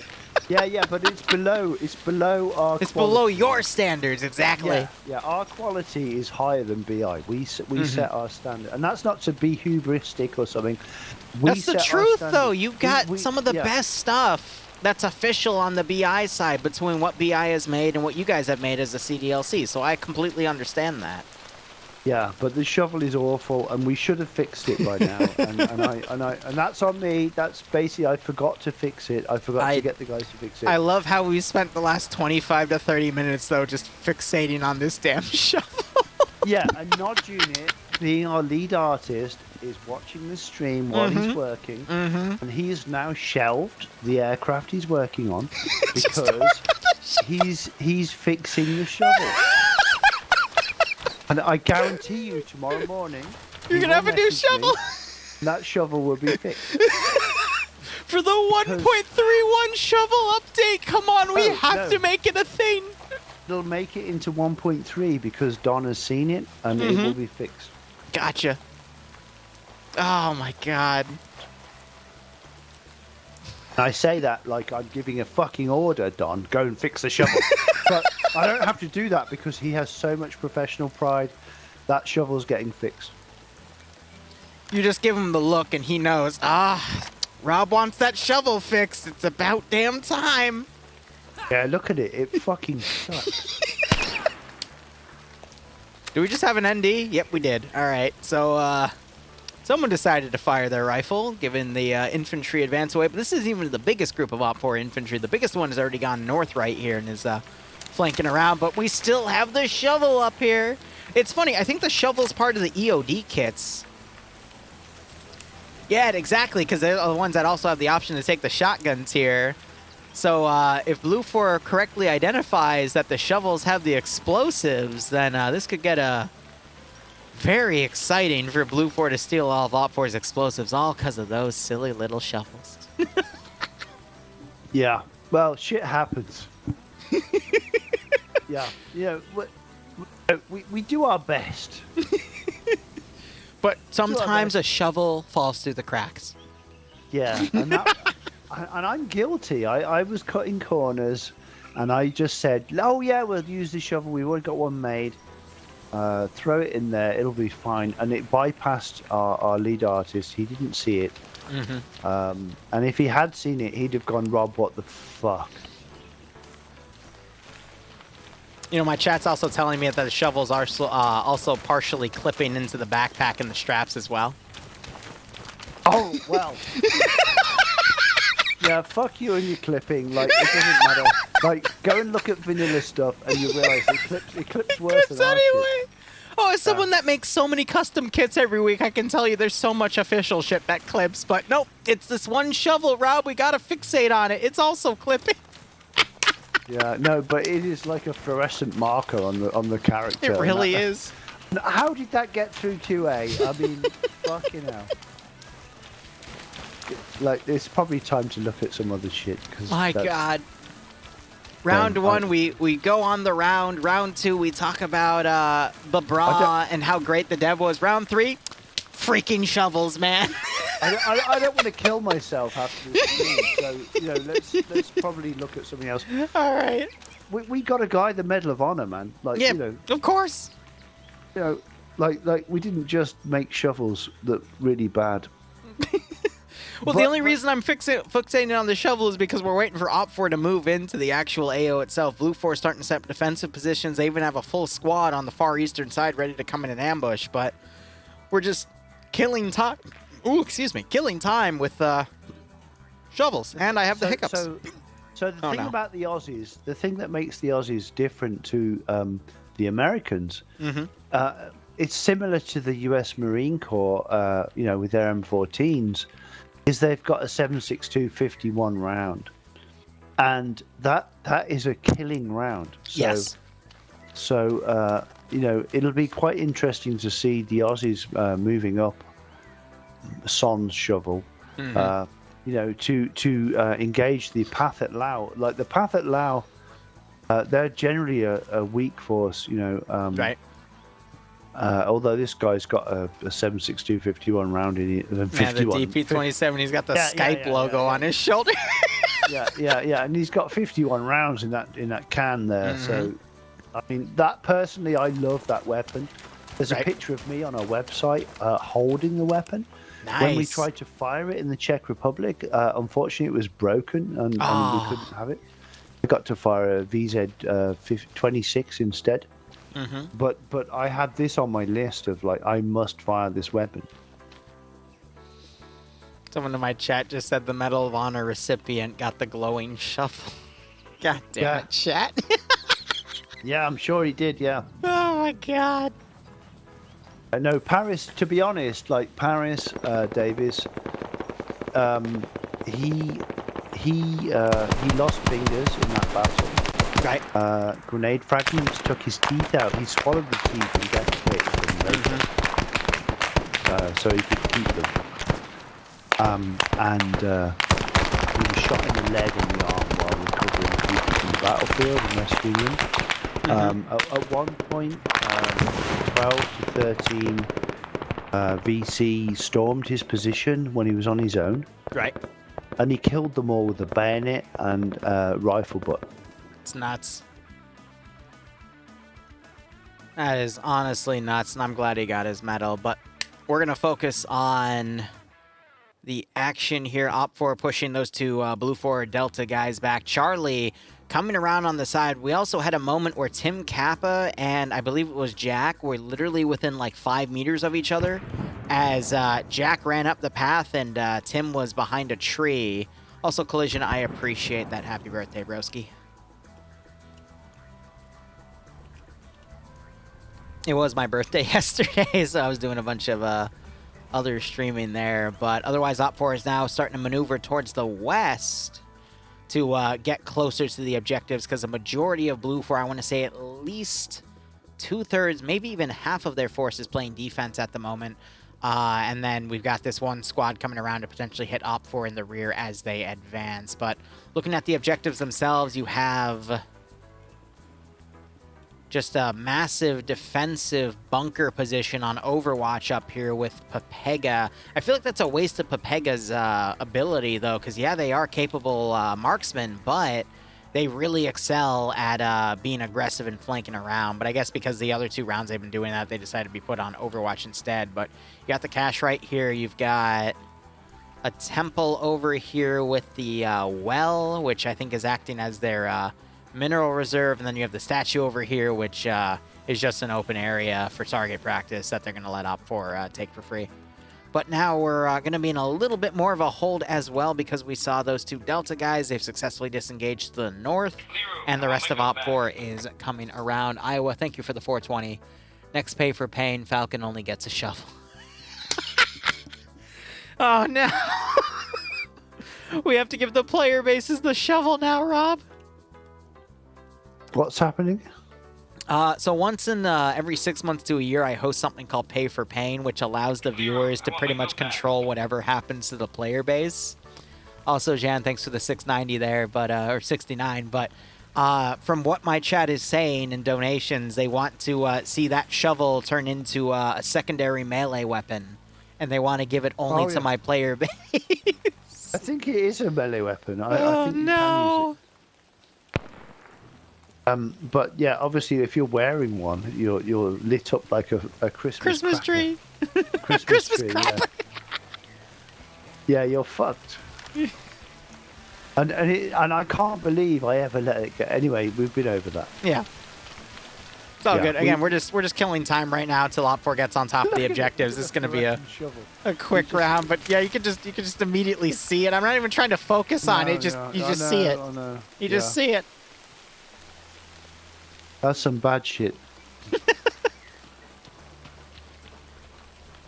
Yeah, you need to uninstall the DLC and like refund it. Refund it until the shovels. Yeah, we fucked up. We're back on the shovel. And I'm amazed that people haven't written all over Steam about it. You know, I'm refunding this because of this shovel. I'll totally go and do that after this stream if you want. No, Hashtag no. Shovelgate. I love it. But here, I'll change the subject. Look at this map design. Look at the fact that Blue 4 is on this sexy ridge right here, overwatching into the village down here. But when you look at it from the ground POV, just look at that. That's beautiful. Yeah. And those are 100-meter cliff face rocks designed by Horrible Goat from Finland. And they work. You don't just get swallowed by them like you might expect in armor. Right. They actually work, and they don't break the cell density and all the kinds of things that we could worry about. That they actually work really, really well, and you can flip them in different directions, and they've got different faces. Textures depending on the side, which I always love as a you can rotate them mission maker. Things. So that's why everything looks a bit more organic, even though it's only 4 models. And that's what keeps your FPS up. Bob Murphy's asking if you missed that in Q&A for the show. Bob. Oh, no, Bob. No. Bob has seen me. Fuck.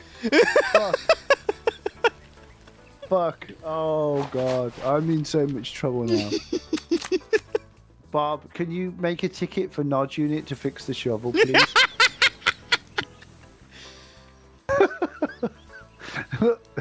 It took us two or so years of Vietnam FNF streaming, but we finally did it.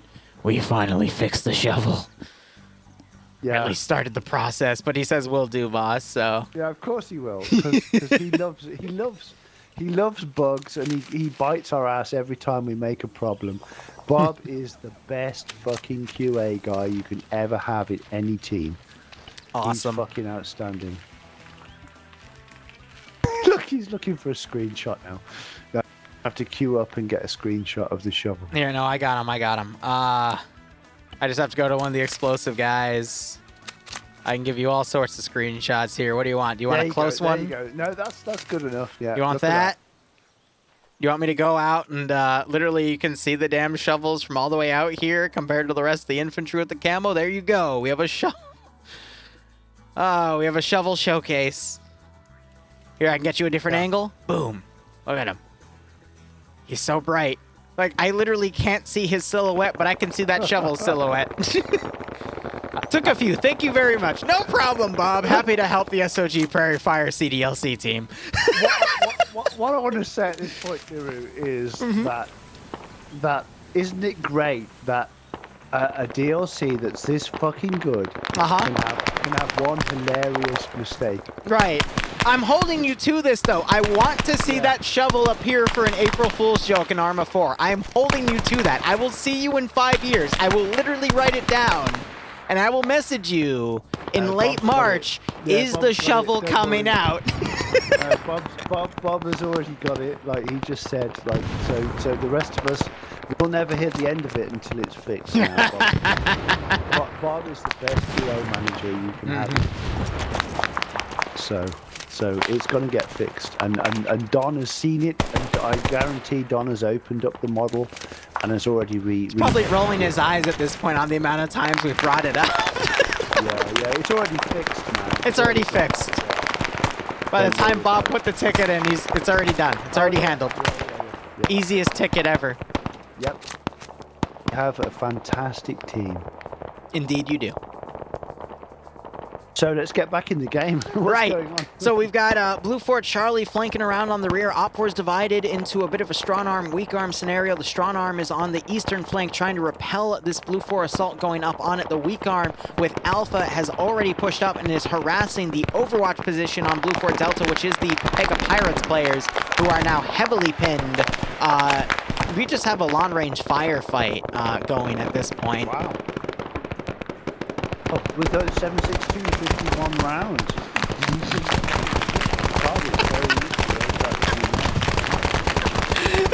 Of course the glitching out body has the shovel. And it's attracting other people to still shoot at him because he's glitching out. See, we found an actual negative effect of the shovel because it's attracting so much attention that it's vibrating so quickly. Try and breathe. I can't. I drank too much. Just try and breathe. You'll be fine. Oh no, but he's dead now because the shovel even got at the ground. Oh my god. Okay. All right, we're good. Bob yelling, yes, all the bugs. Oh.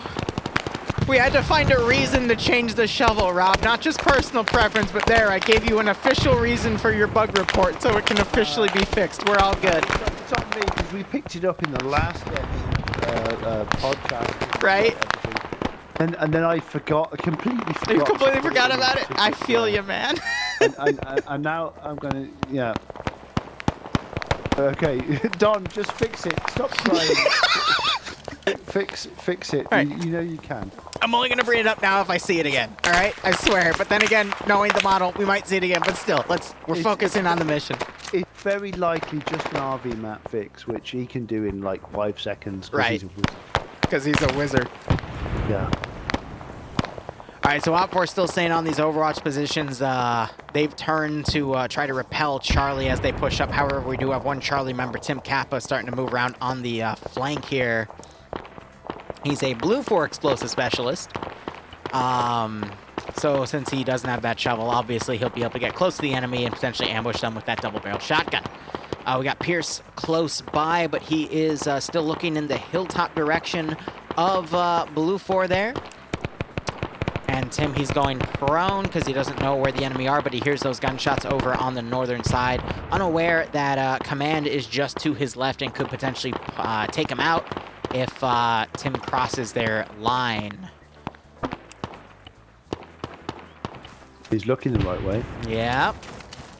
He's running right up to where Tim is. He sees him. I'm on his first-person POV. Nice. And he goes prone. Oh, here we go. Pierce gonna get the shot with that Mark 14. Oh, but he takes suppressive fire from the hill and is forced to get down. I love cover by fire in PvP. That's gonna allow Tim to get right onto this ridge. And look at that. They've actually pulled the entirety of Alpha for Op4 to pull back and assist with this AO here. And my fiance is now staring at me and wondering why there's 3 empty beer bottles on my desk, but that's because we were having a good time. But anyway, Sam doesn't get blown away. Instead, a grenade gets thrown at his body, and Tim gets blown away as Sam turns around. That's a double-barrel shotgun fail. And Katz puts extra holes in his head. Okay. Yeah, it's not the easiest weapon to use. I mean, it's great if you've got one-on-one, but if you've got an open area like that, I wouldn't risk it. Yeah.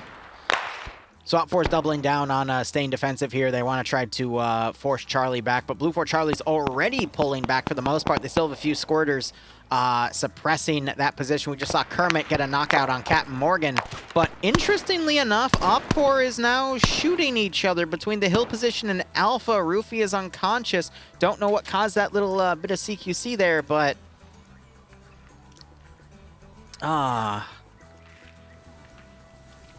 I don't know what Op4 might have seen to initiate that blue-on-blue. Something must have caught their eye, and I'm totally not trying to line up a joke as I find an EOD specialist here. But I wonder what they might have seen that looked enemy to hit them. I'm sure there's nothing. I'm sure there's nothing there. But anyway. Yeah. I'm sorry. I can't believe it ever happened. Yeah, just... Who would have thought? But anyway, we got Charlie. They've retreated to this far ridge line and are now engaging from afar. I think they're just trying to keep Blue 4 pinned here.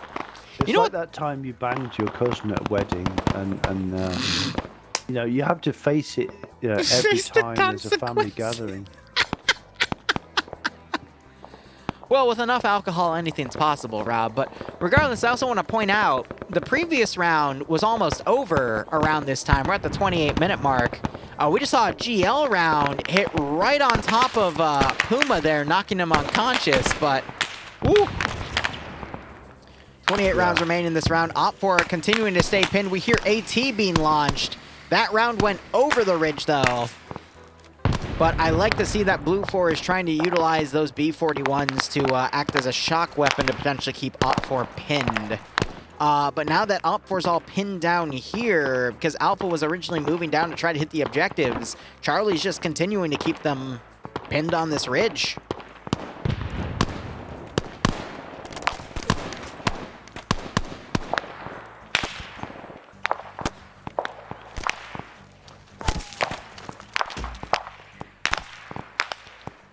See, when you've got a big rifle with the 7.62 round, you can engage at much longer distances. Oh yeah.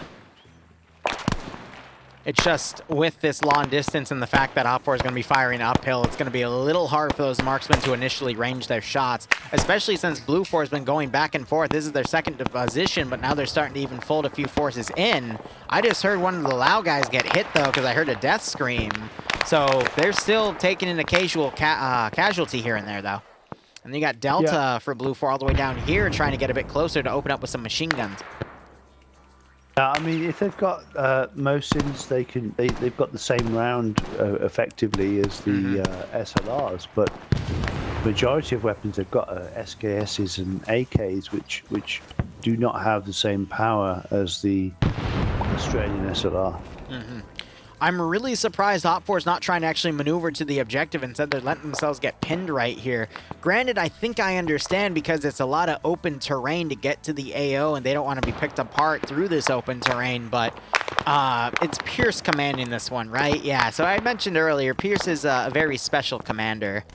And you'll see quite a bit of misplaying, in my opinion, as he tries to just logically pull his forces around to deal with what he can. But you gotta remember to focus on the objective here. Also, Perceptive, thanks for the 40 months resub. Hope you keep enjoying the operations, and I hope you get a nice kick out of the final round of FNF tonight. And I hope you join us next week for some more Vietnam, where Rob and I will continue to drink and talk about shovels. Yeah. And the White House and the White House, right? And, everything in between. Shooting SAS weapons. Hell yeah. All the other cool shit we did. Meanwhile, Blue 4 Delta, we see a few bodies up here.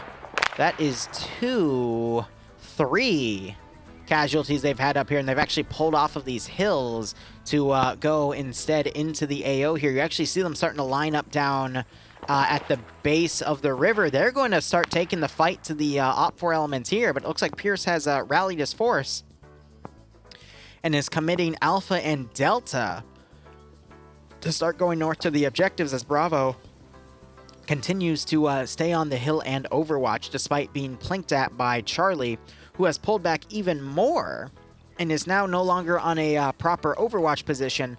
Charlie might come around and get on a neighboring ridge where my camera is right now and try to overwatch from here. But I got to appreciate that Charlie keeps changing their positions to constantly make Op4 rearrange their rifles. And you can see the casualties mounting because of that. But go ahead, sorry. So, Liru, what would your favorite asset be that we haven't put in the DLC so far? Ooh, for Vietnam. You know, I would honestly say the Sky Raider from Unsun, because that thing, it's pretty much the predecessor to the A10, and there's so much utility you can get out of that thing for CAS. Yeah, and that's a good call. That shows your quality. Thank you. I can confirm that's not in 1.2, unfortunately. Ah, that's okay. But I also can confirm that we'd like to build it in our follow-on mod that we're going to do. I gotcha. But I just feel like with everything in Vietnam, you've hit, in terms of the whole dev team, everything is there. It's just you got to think of, what else can you add on top of that? And I feel like, a proper CAS platform that can provide that high level of CAS, napalm, CAS support, you name it, is really, really beneficial for those situations where you really want to, have air dominate for the USGI side. But looking back at the operation here, you got 2 elements of Delta trying to fold around. Delta 1 tried to push forward as Alpha started moving in, and they're practically steamrolling and forcing Blue 4 to go on the defensive here because they just have all their force coming in. Meanwhile, Delta on the rear just had one of their 2 casualties. John now trying to get prone here. Gets Mutant with that DP-27 and is going to continue to push. He said that was a 57-round mag, but Charles takes him out. Shame, because that's a good weapon. But there's only one direction you can shoot at any given time, regardless of your caliber and your ammo count. And if you're going to fight, an unfair fight, you got to be really quick on the trigger and very accurate with those headshots, because otherwise you're going to get overwhelmed really quickly. But you got Op4 finally making that push. Yeah, there's a little bit of Delta in the way, and you got people like King right here getting those pickoff shots on some of them, but I think there's too many here for them to deal with. And, I mean, numbers-wise, you can see the amount of red triangles we have compared to blue, and the reds are certainly in the number advantage right now, and that's going to be hard to change. Though King, with his 2nd kill right there, is going to certainly try to make a difference. Is he using a shotgun? He's using an SKS, actually. Okay. Which is only 7.62 by 39, so that's pretty impressive. Yeah, but chest or headshot is going to take someone down. Very true. But you know what? Right back at you. What asset would you want to see in the CDLC that you haven't covered already as the lead project manager for the CDLC? I'd be really curious about your opinion there. What do you think's missing?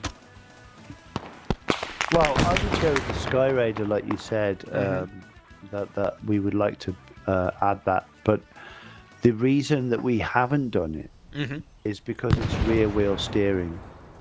And rear wheel steering is a bitch to work in armor physics. Armor physics has never ever done rear wheel steering, so it would be glitchy as fuck, and that's why we haven't done it. So I'm with you on the Skyraider.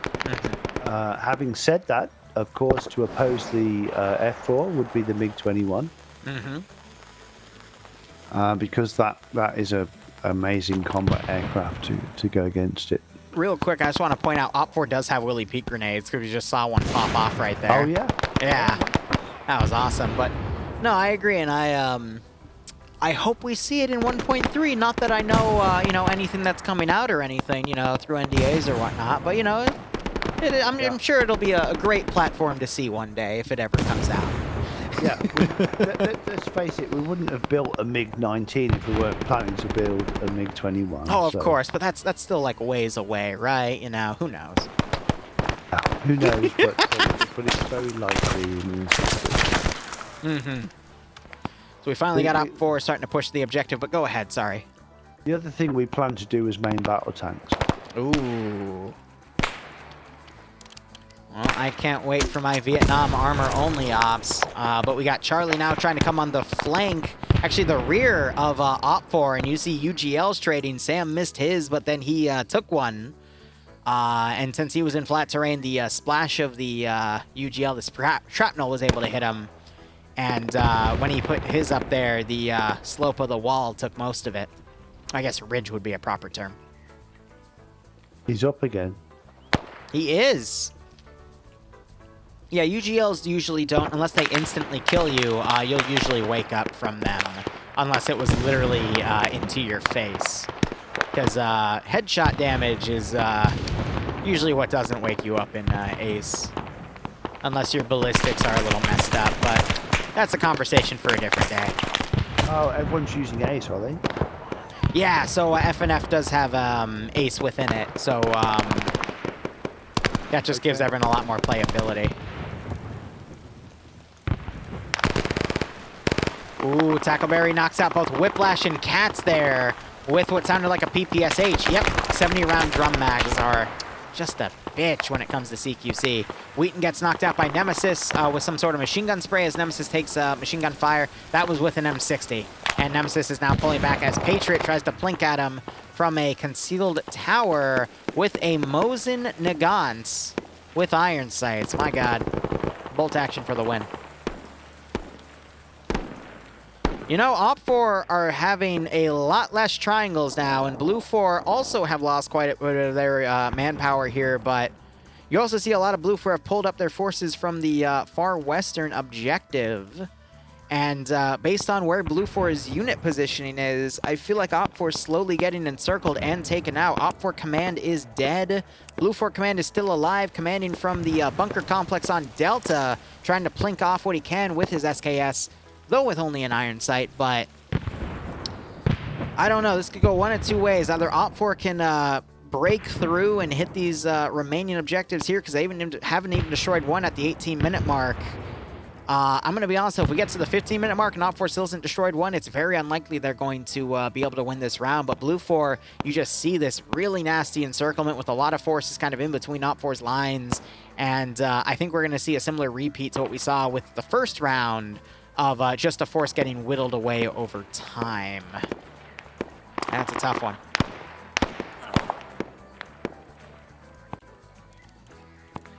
It's kind of weird to me that Blue 4 path at Lao and Op4 are what, US Army or something?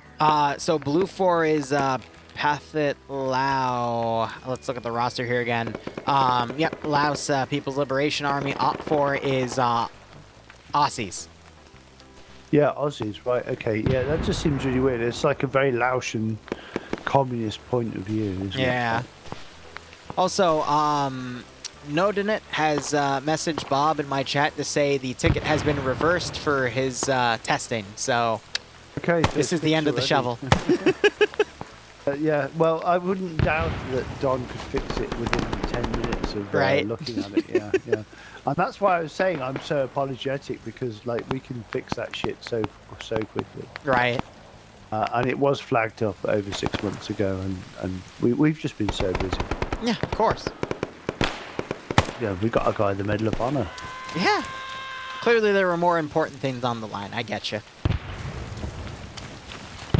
So Timek here, he's a marksman for Blue 4. He's gotten 6 kills with that scoped SKS. But looking on the map, you can see Blue 4 literally in the middle of Op4's lines. A lot of Op4 starting to break into Blue 4's position, though, and now overwhelming what remains of Blue 4. But I'm going to be honest, numbers-wise, when you look at the full map, Op4 definitely don't have the number advantage, but it's not by much.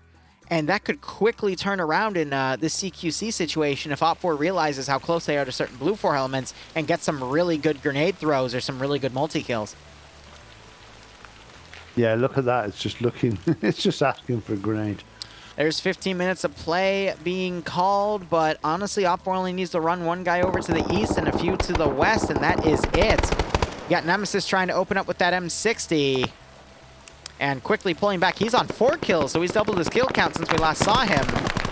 Harrington comes around only to take fire by aim at the stars here. Nemesis now coming up. He doesn't check his left. He sees that group of people. Katz is pushing. Katz pushes, misses his shots with the L1A1, but he gets pushed by Iqbal and taken out. But Hanna is also knocked out by Katz. Harrington gets knocked out. Okay, Nemesis pulled back, so aim at the balls is able to come up and take him out. Looking back over on the ridge here, Inder and Puma dealing with that large chunk of Blue 4 players here. Puma now under fire. Yeah, manages to get a kill with his L1A1 here. Quickly pulls back and around, runs into Quebec. Takes Quebec out, knocks him unconscious. Puma dodges a shot by Kempa. Puma gonna dodge left as Kempa has his handgun out.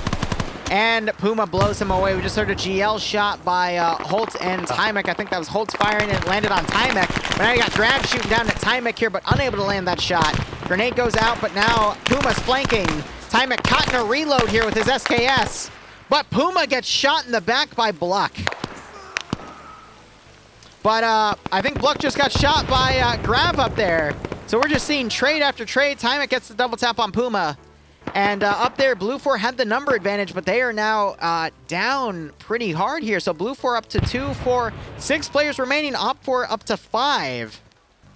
So as I said earlier, that number advantage is going to keep wrestling back and forth. I lied, Blue 4 has 7, because Batty is also up top as the commander, but this could still swing either way, and I think for a third round, this is a great back and forth, and we're getting to some great CQC down to the wire, even though this is a meme, but it's awesome that it is relying just on whoever the heck is left at this point to get these kills here. And I think aim at the balls were just knocked out by submachine gunner Major Khan in here, and Blue 4 is going to maintain that number advantage. Holy cow, that was intense. Right? And imagine, I do this every week, and that is why I keep doing an FNF, because it gets crazy. Especially in the third round, because usually the Europeaners are tired, so they go even more balls to the wall with it. You got aim at the balls who's woken back up, and he knows that Major Khan is in here, and they are just suppressing the hell out of each other. But aim at the balls gets around and actually manages to knock out Major Khan. He's still shooting in that building because he is unaware if there's more guys in here. So if he can get in that building real quick and double tap Major Khan before he wakes back up, he'll get a free kill. But I believe Major Khan, since he has that submachine gun, will be able to get him. We see Major Khan wake back up, checking the windows, but the grenade goes through with the shrapnel and knocks him out again. Oh, that is unlucky. Yeah, and I was just looking at the basin thinking that the overlighting on it from Arma 2 is terrible. Look at that basin. It's just that things like that just like make you realize how bad some of the assets from Arma 2 are. Right. Here's the Go Team 6. So it is now a 5v5. But all 3 objectives are still down on the map. Op4 doesn't have any of their explosive specialists alive, which means there's no shovels to give them away. So now Op4 is probably going to win this because they have the better looking kit. Am I right or am I right, Rob? No, because Blue 4, well, you say Op4. I mean, I thought the red guys were actually Australian. Yeah, they are. Yeah, red is Aussie, and then Blue 4 is the Lao. Yeah, and they have generally 7.62 51 rounds against all these other Pathet Lao dudes. Right. Like, arguably, like if you put them up in a straight one-on-one firefight kind of situation, the dudes with the 7.62 51 are going to win because they can punch through walls and shit. I agree with you.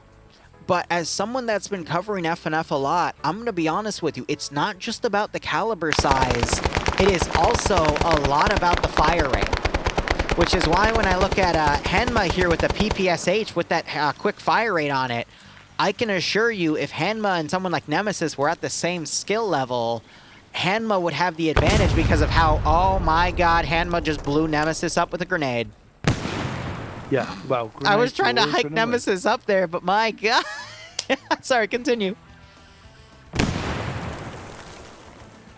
But fire rate's really, really important when it comes to CQC, because if you can get more bullets down range, especially when people don't have body armor, it makes all the difference. Op4 down to 3 players, Blue 4 to 5. Great grenade throws by Hanma. Yes, Nemesis was able to destroy the objective, but at this point, you need that manpower advantage, and Op4 is going to lose it here. We're probably going to see Grav flank around, try to move to that one sector. 10 minutes remaining, though. It's up to Waldo and Amp the Stars at this point.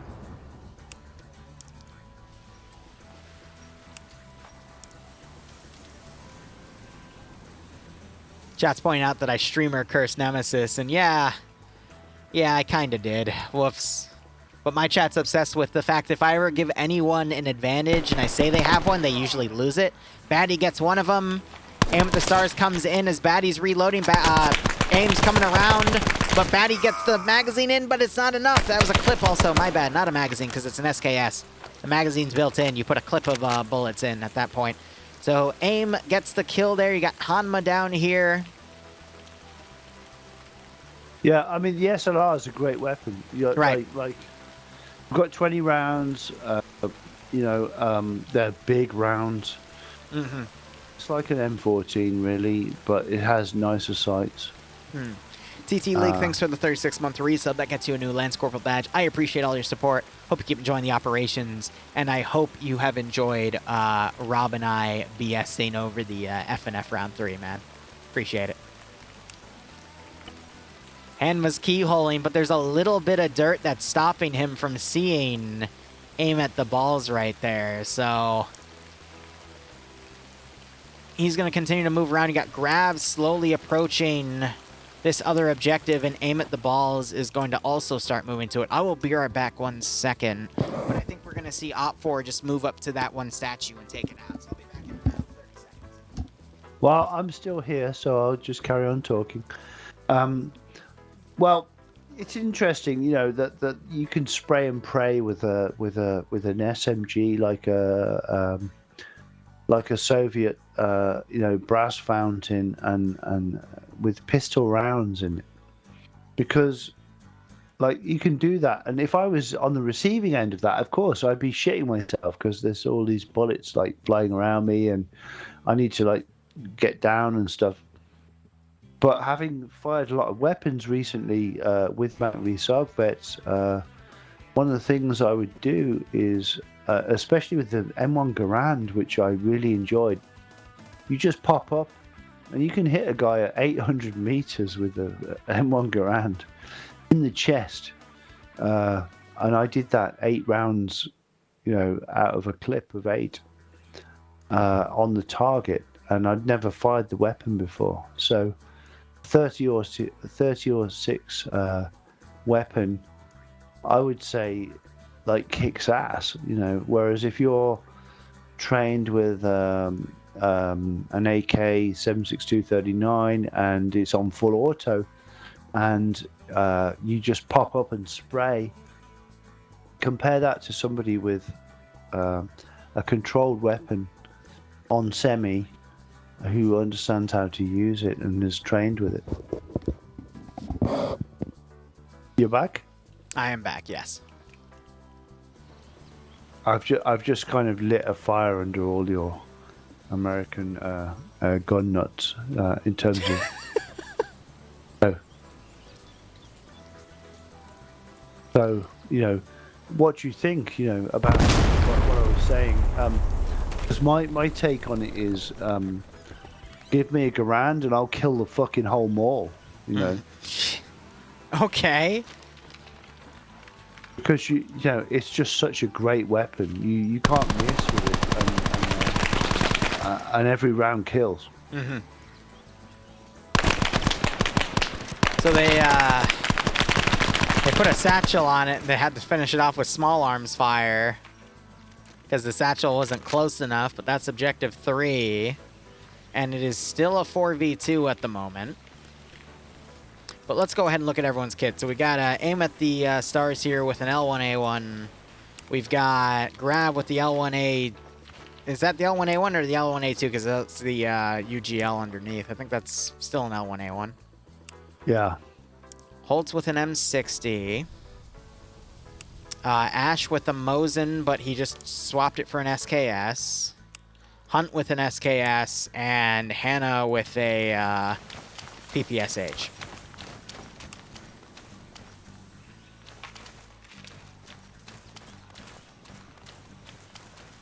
All right. 4.5 minutes, though, to get to that final objective. It's going to be doable, but it's going to have to be very, very quick on Op4's side. They just checked the ridge to make sure there was nothing up there. They're going to have to basically run around the ridge on the southern side and bolt into the AO to find and destroy the final objective. But with only 4 minutes remaining and at least 400 meters to run, that's 100 meters a minute of constantly moving. I don't think they're going to make it. If Hunt slows them down, I think that's it. And then Hana is coming back to actually play defense on the objective. And Op4 doesn't know where the objective is. They just know the AO that it's in. So I think this is going to be GG in 4 minutes either way. Grav, however, spots Ash and starts engaging him. Ash runs up the elephant grass here. Takes additional shots from aim at the balls. This is all critical. Oh, he got the M60 taking down aim at the balls there. And now it is just up to Grav. Great work. Put the M60s for. Mm-hmm. And I think this is GG at this point.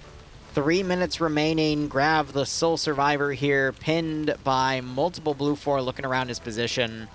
That should be it. What I will say, since we have these few minutes, Rob, thank you so much for joining me today. It is always a pleasure to have you on for Vietnam FNF, and I hope to see you next week as well. Absolutely, of course I'll be there. Awesome. So is it all done? More or less. I mean, we got a little under 2 minutes. Grav doing his best to maneuver around. Blue 4 only has a handful of guys, though, so this is going to be a bit of a slow end here. You got Ash following through, trying to find him in the elephant grass, but again, Op4, I think Grav might know he's the only guy left at this point. Blue 4 doesn't know how much Op4 is left, but, you know, that can be a good idea at this point. Well, I hope one time you're going to stream and we get Dick Thompson to come and play with us on the Sunday missions. Absolutely. Because Dick Thompson, he was a ranger officer. Mm-hmm. He brought the ranger training to MacV-Sug. Right. And he ran 20 recon missions. His book is due out soon. Mm-hmm. And he's going to come and join our team, and I'm really interested to see how he changes the way we play. Because I can't wait to see it. He will not come with an empty mind. he will come with a list of shit we need to change and what we need to do. I mean, I've already learned so much from Ken too, so I can't wait personally. So yeah, it's going to be really cool. All right. Well, that is it for the rounds. I'm going to wrap up the stream and pay out that last prediction. Thank you so much for watching, guys. Go operate operationally. Enjoy the rest of your day or night. Cheers. And I'll see you in a few hours when I'll be chilling with Dante in a Ghost game. Rob, you got any final thoughts?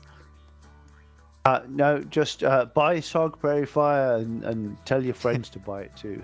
And Bob Murphy is saying, enjoy the shovel while you can. Yeah, because that's fixed. That shit is It's already done. I love our team.